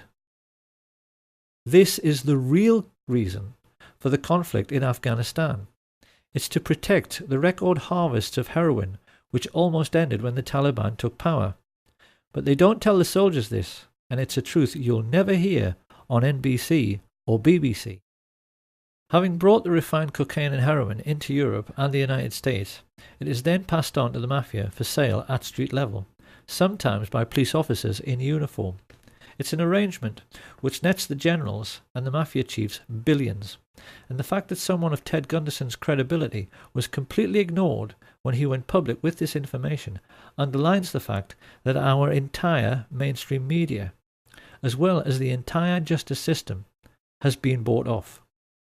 So the question must now be asked: if this shadow government of the world's only superstate can get away with the murder of a president and through their wealth be in total control of the United States military, media, and the justice system, what else might they be getting away with? Could it possibly be that the serious researchers have been right all along? And remembering what happened to Flight 553, that 9/11 truly was one huge confidence trick?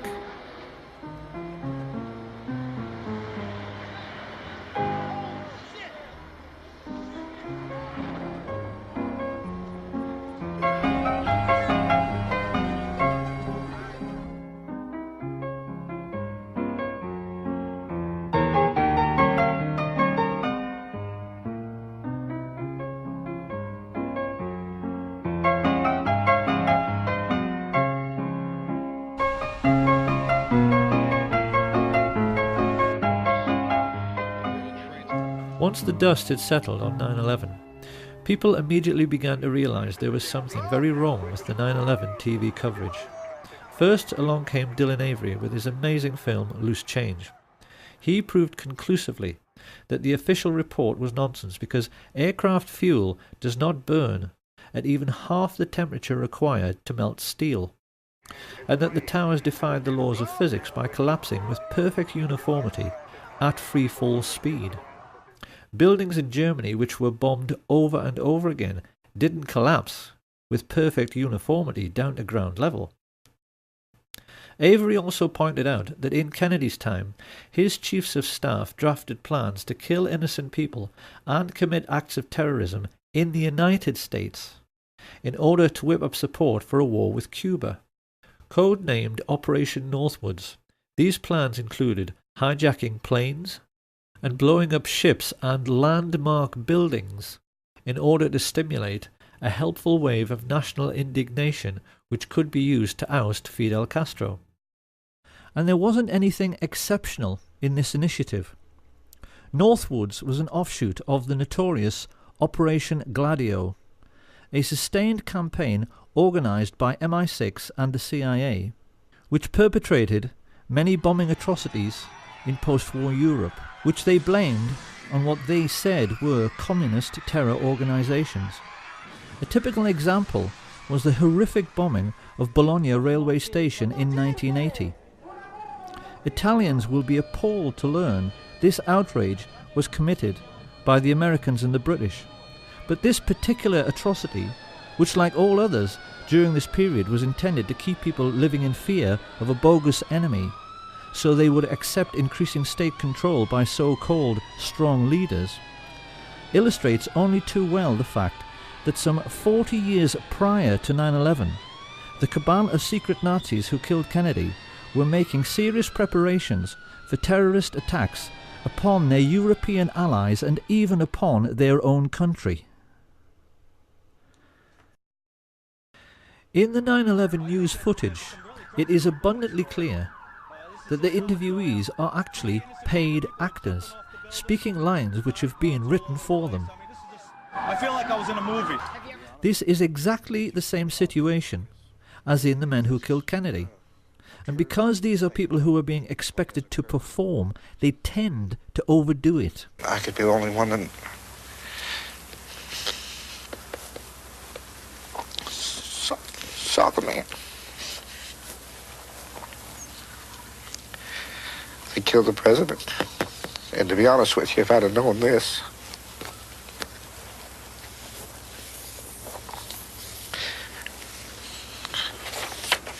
I wouldn't have given any interview. It is perfectly clear that the 9/11 street people are trying much too hard to convince their audience. Approximately several minutes after the first plane had hit, I saw this plane come out of nowhere and just ream right into the side of the Twin Tower, exploding through the other side. And then I witnessed both towers collapse, one first and then the second, mostly due to structural failure because the fire was just too intense. 9/11 was in reality just another CIA special effects movie production. And it really has become the Kennedy assassination's long-lost twin, because witnesses who know the truth of what really happened are all being murdered. This didn't stop some people from immediately pointing out that the London Tube bombings were a hoax. The alleged terrorists couldn't have ridden into London on a train which was cancelled. And seasoned researchers are now becoming quite surprised at how sloppy and obvious these alleged terrorist acts are becoming. Any detective would instantly realise the Woolwich terror incident was a joke. We were shown pictures of a supposedly decapitated man lying prone on the street. If that were true, he should be lying in a puddle of his own blood, and the alleged attacker would be soaked in blood all over his front from arterial spray. All terrorism is fake. It is military deception practiced by the rich upon the poor in an ongoing class war. And the most important weapon at their disposal in this class war are television presenters. The BBC has actually become the Ministry of Truth from Orwell's 1984. Everyone working for the BBC today is a whore of the ruling class and a traitor to our way of life, because it is very hard to believe they are all unwitting accomplices in this class war. When we remember that it was some of the BBC's own journalists who revealed that the 9/11 hijackers were all alive, it's hard to accept that their news presenter colleagues haven't figured out the totalitarian nature of what people like Jane Stanley, who reported the collapse of World Trade Center 7 20 minutes before it came down, are really up to. And yet still they go on giving us reassuring smiles, while telling lies on behalf of the ruling class. Of course, then people ask, oh, yes, but why would they do it? Why is all of this Muslim, multicultural, political correctness thing happening to us right now? It's happening because we no longer have an enemy. Tourists today can visit what used to be the Eastern Bloc, and they can photograph the derelict, rusting heap of scrap metal, which used to be the Soviet war machine. It has gone, and this has created an unprecedented political situation which the world has never seen before, in which there is only one superstate, the Anglo-American alliance. No other power on earth today is capable of fighting a war on the grand scale. China, North Korea, Russia simply do not have the economic resources. So in order to make us believe we still have an enemy, and therefore have to live in fear, the rich had to provide us with a new enemy. And this is why in recent years they've encouraged unstable Islamic people to emigrate to the West. It's to provide us with a ready-made enemy. This is their master plan for this single superstate age. And it's for this reason that they perverted political correctness, to make people believe that anybody who refuses to go along with this new doctrine of multiculturalism is the worst person of all. In the West today, we've become quite used to seeing confrontations between the alleged lunatic fringe of Islam and indigenous white men who are trying to defend their culture from foreign influences. What groups like the EDL do not understand, however, is who is really pulling the strings here? Who is behind this?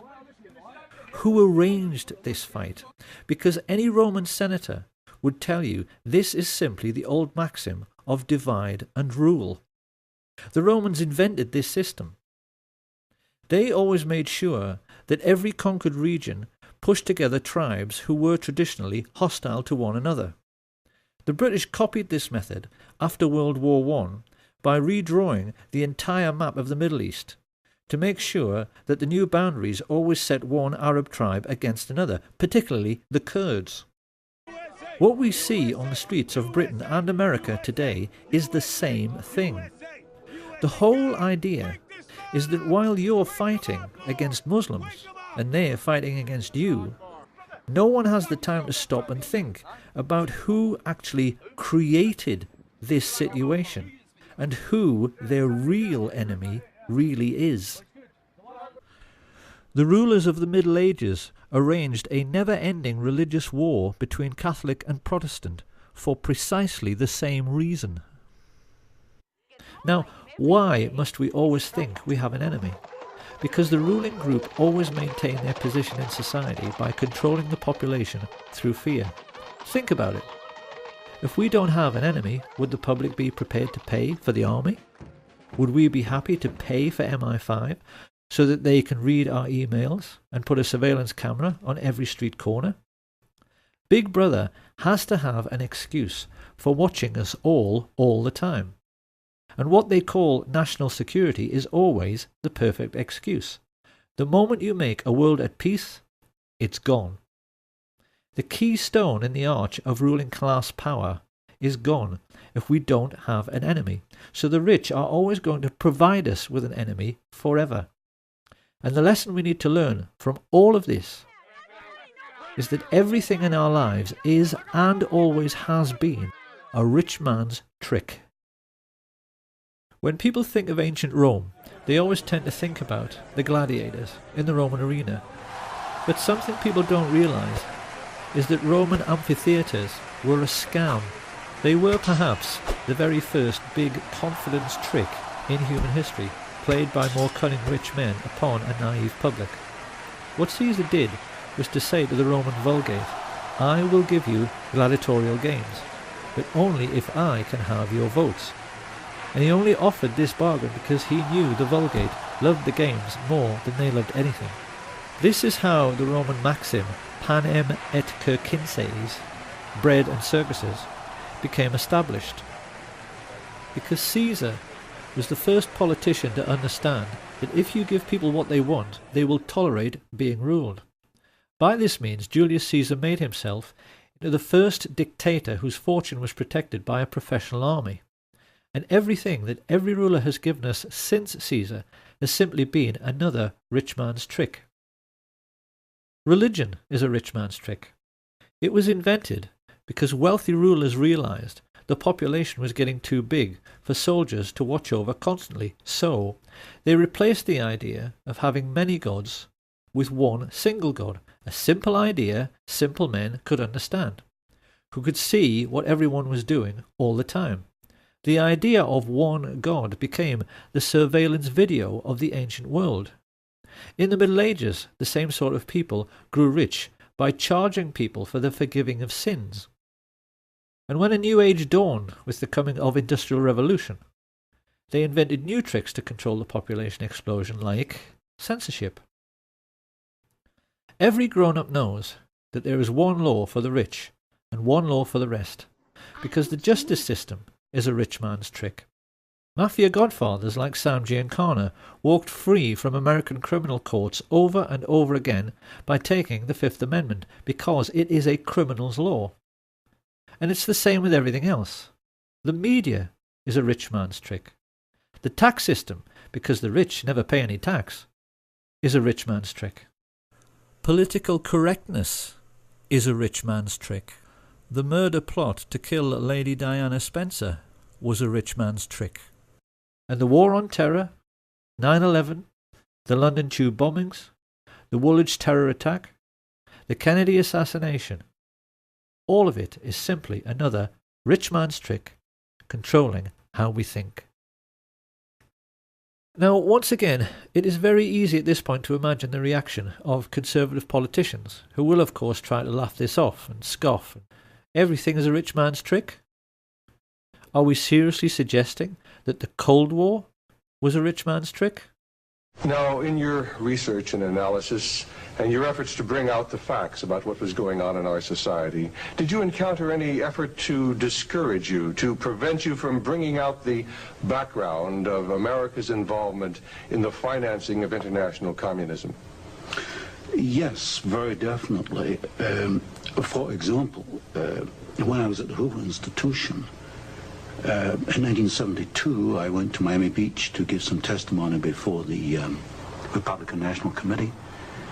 And although a congressman had hand-delivered to the wire services this testimony, which was later printed, the wire services refused to transmit it to the newspapers. Then when I got back to the Hoover Institution in California, I was called into the office of the director, and I was told in no uncertain terms not to make any more speeches like that, and that this information should not be made public. This was the information that we were giving the Soviet Union the technology to develop its war potential? Oh, yes. At that time, we were in Vietnam, and as you know, the Soviets were supplying the North Vietnamese. This was 1972? 1972, yes.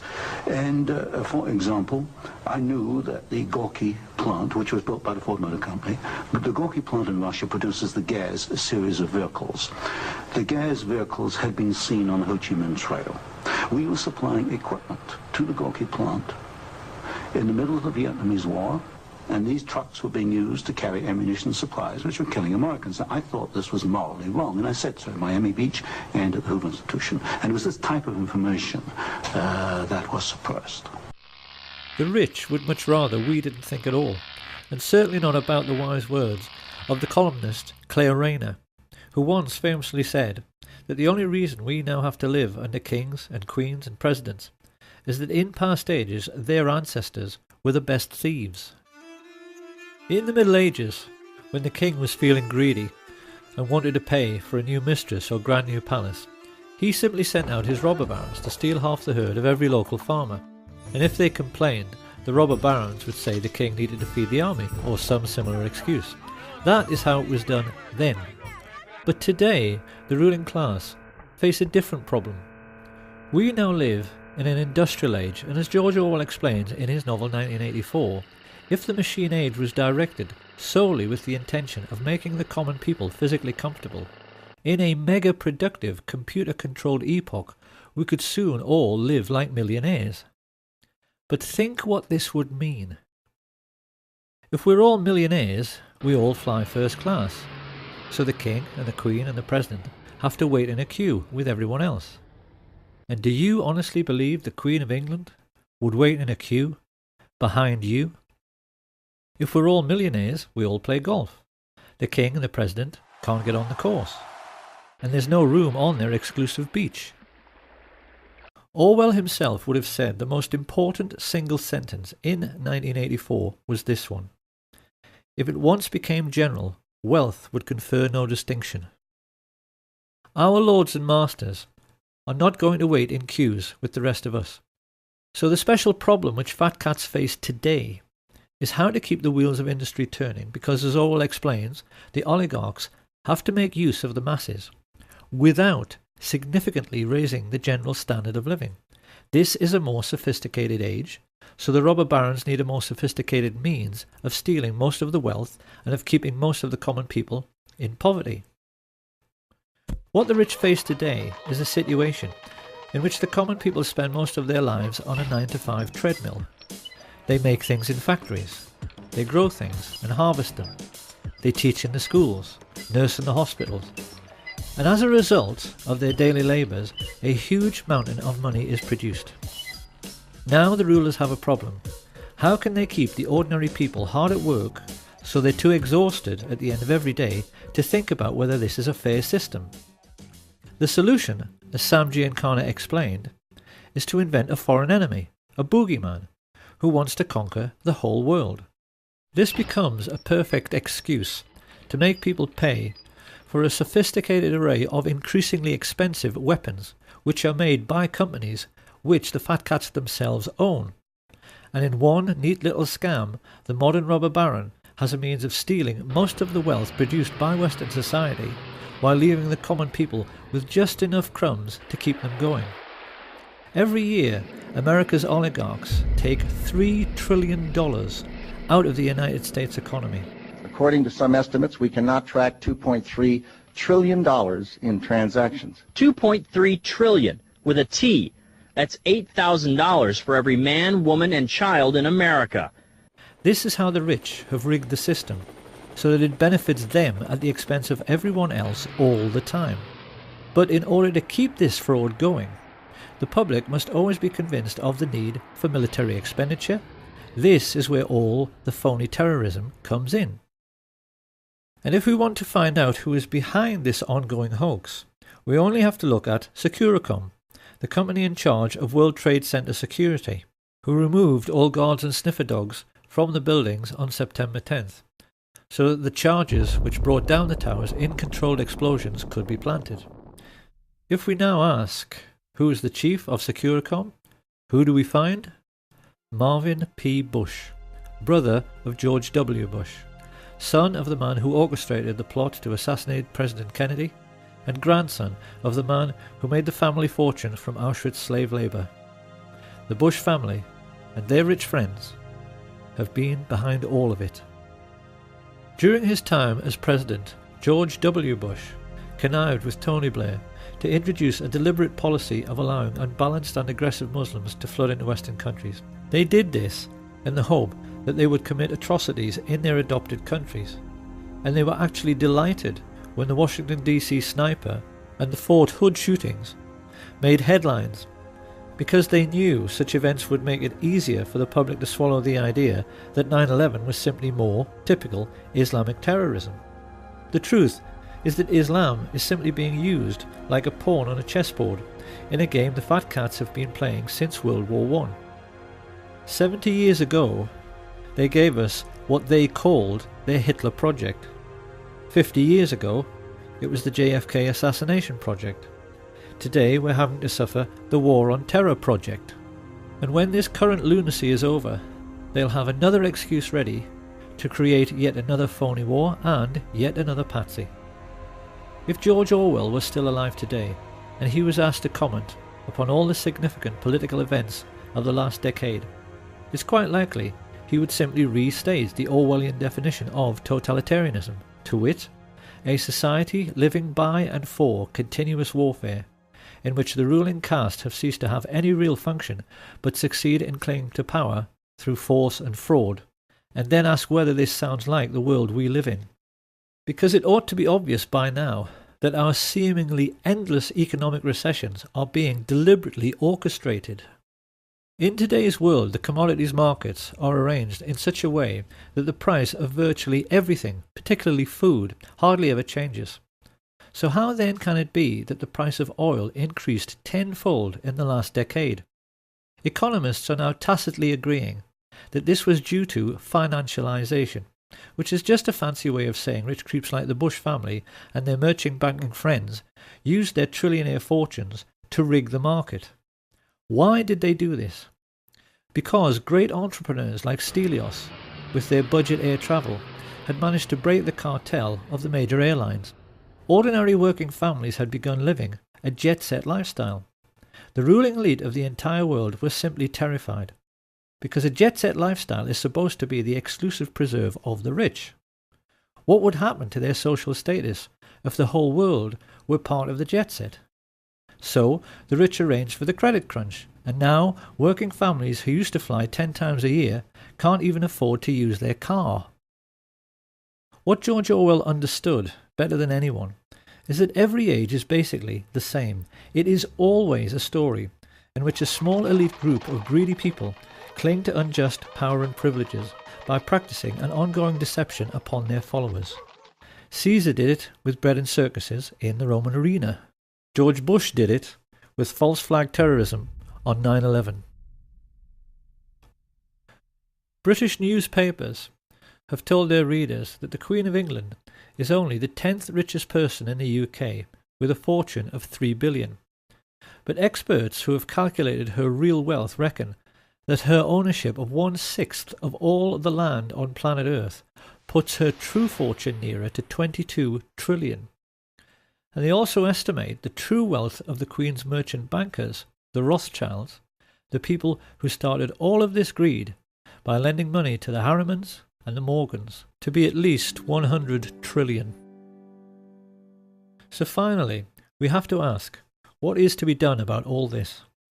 For in the case of America, it is obvious that in order to honour the memory of President Kennedy, Americans are now duty-bound to finish his work by finally ending the worldwide tyranny of the CIA. The time has come for ordinary Americans to ask their strong men in uniform just exactly what and who they think they are defending. And they better not take too long about it. Having established Islam in the West in order to provide us with an enemy, the elite have recently started on the second phase of their master plan, which is to wipe out anyone who is sick or disabled. In Britain, this has been manifest in the Atos scandal, which has stopped all welfare payments to people with terminal illnesses and allowed invalids who in some cases have no limbs to starve to death. The extermination of anyone considered feeble-minded or infirm was exactly how the Nazi regime began. And now they've started doing it again. What most amazes me in all of this is the naivety of the good people in the truth movement, who go on and on and on saying they want an independent inquiry. The Bush family and their rich friends are not going to investigate themselves.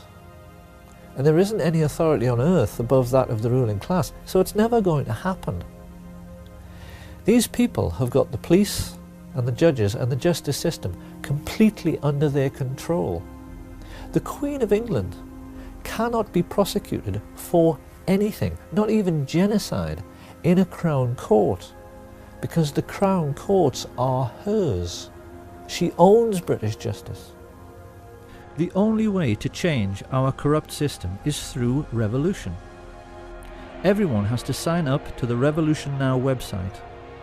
And then the people have to march on Washington, just as they did for CIA agent Barack Obama's inauguration.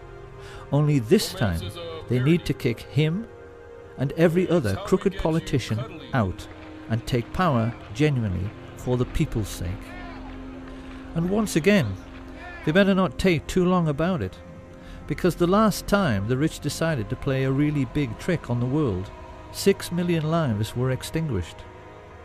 Supposing they decide to give us the world's first incidence of phony nuclear terrorism by dropping an atomic bomb on Cleveland or Birmingham or on Chicago, what then? But perhaps Chicago itself might be a good place to pause and offer a word of warning to the citizens of the United States before they start thinking about the next American Revolution. We should always remember that Al Capone was seen as a hero by the ordinary working people of his own time because he gave them what they wanted: booze, sex, gambling and drugs. And some Americans have even been candid enough to admit this. We all play numbers, we all go to the racetrack, you know what I mean? We all cheat a little bit. It hardly needs saying that Giancana, Marcello and Trafficante would have gone out of business in no time if ordinary Americans hadn't been so fond of cocaine. And in the post-war period, many writers have noted the way in which the United States not only manifestly tolerated organized crime, but even seemed to be enchanted by it.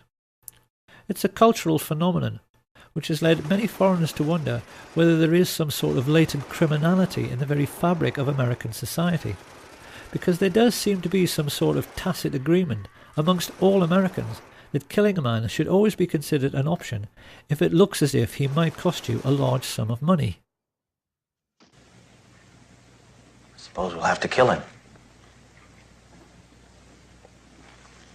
I don't suppose you have any ideas on that, Diana. Well, what would you fellas say to an assassination? I hope you don't have any hidden tape machines in this office, Frank. We're talking about a capital crime here. I'd like to hear some more opinions on that. Look, I don't see we have any option, Frank. Let's kill this son of a bitch. This film is likely to leave Americans with the impression that JFK was assassinated by a corrupt and brutal ruling class. Perhaps they should ask themselves if they are quite sure that he wasn't simply killed by America. So it seems that finally we are left with a very simple question. What kind of society is it which kills its own best men?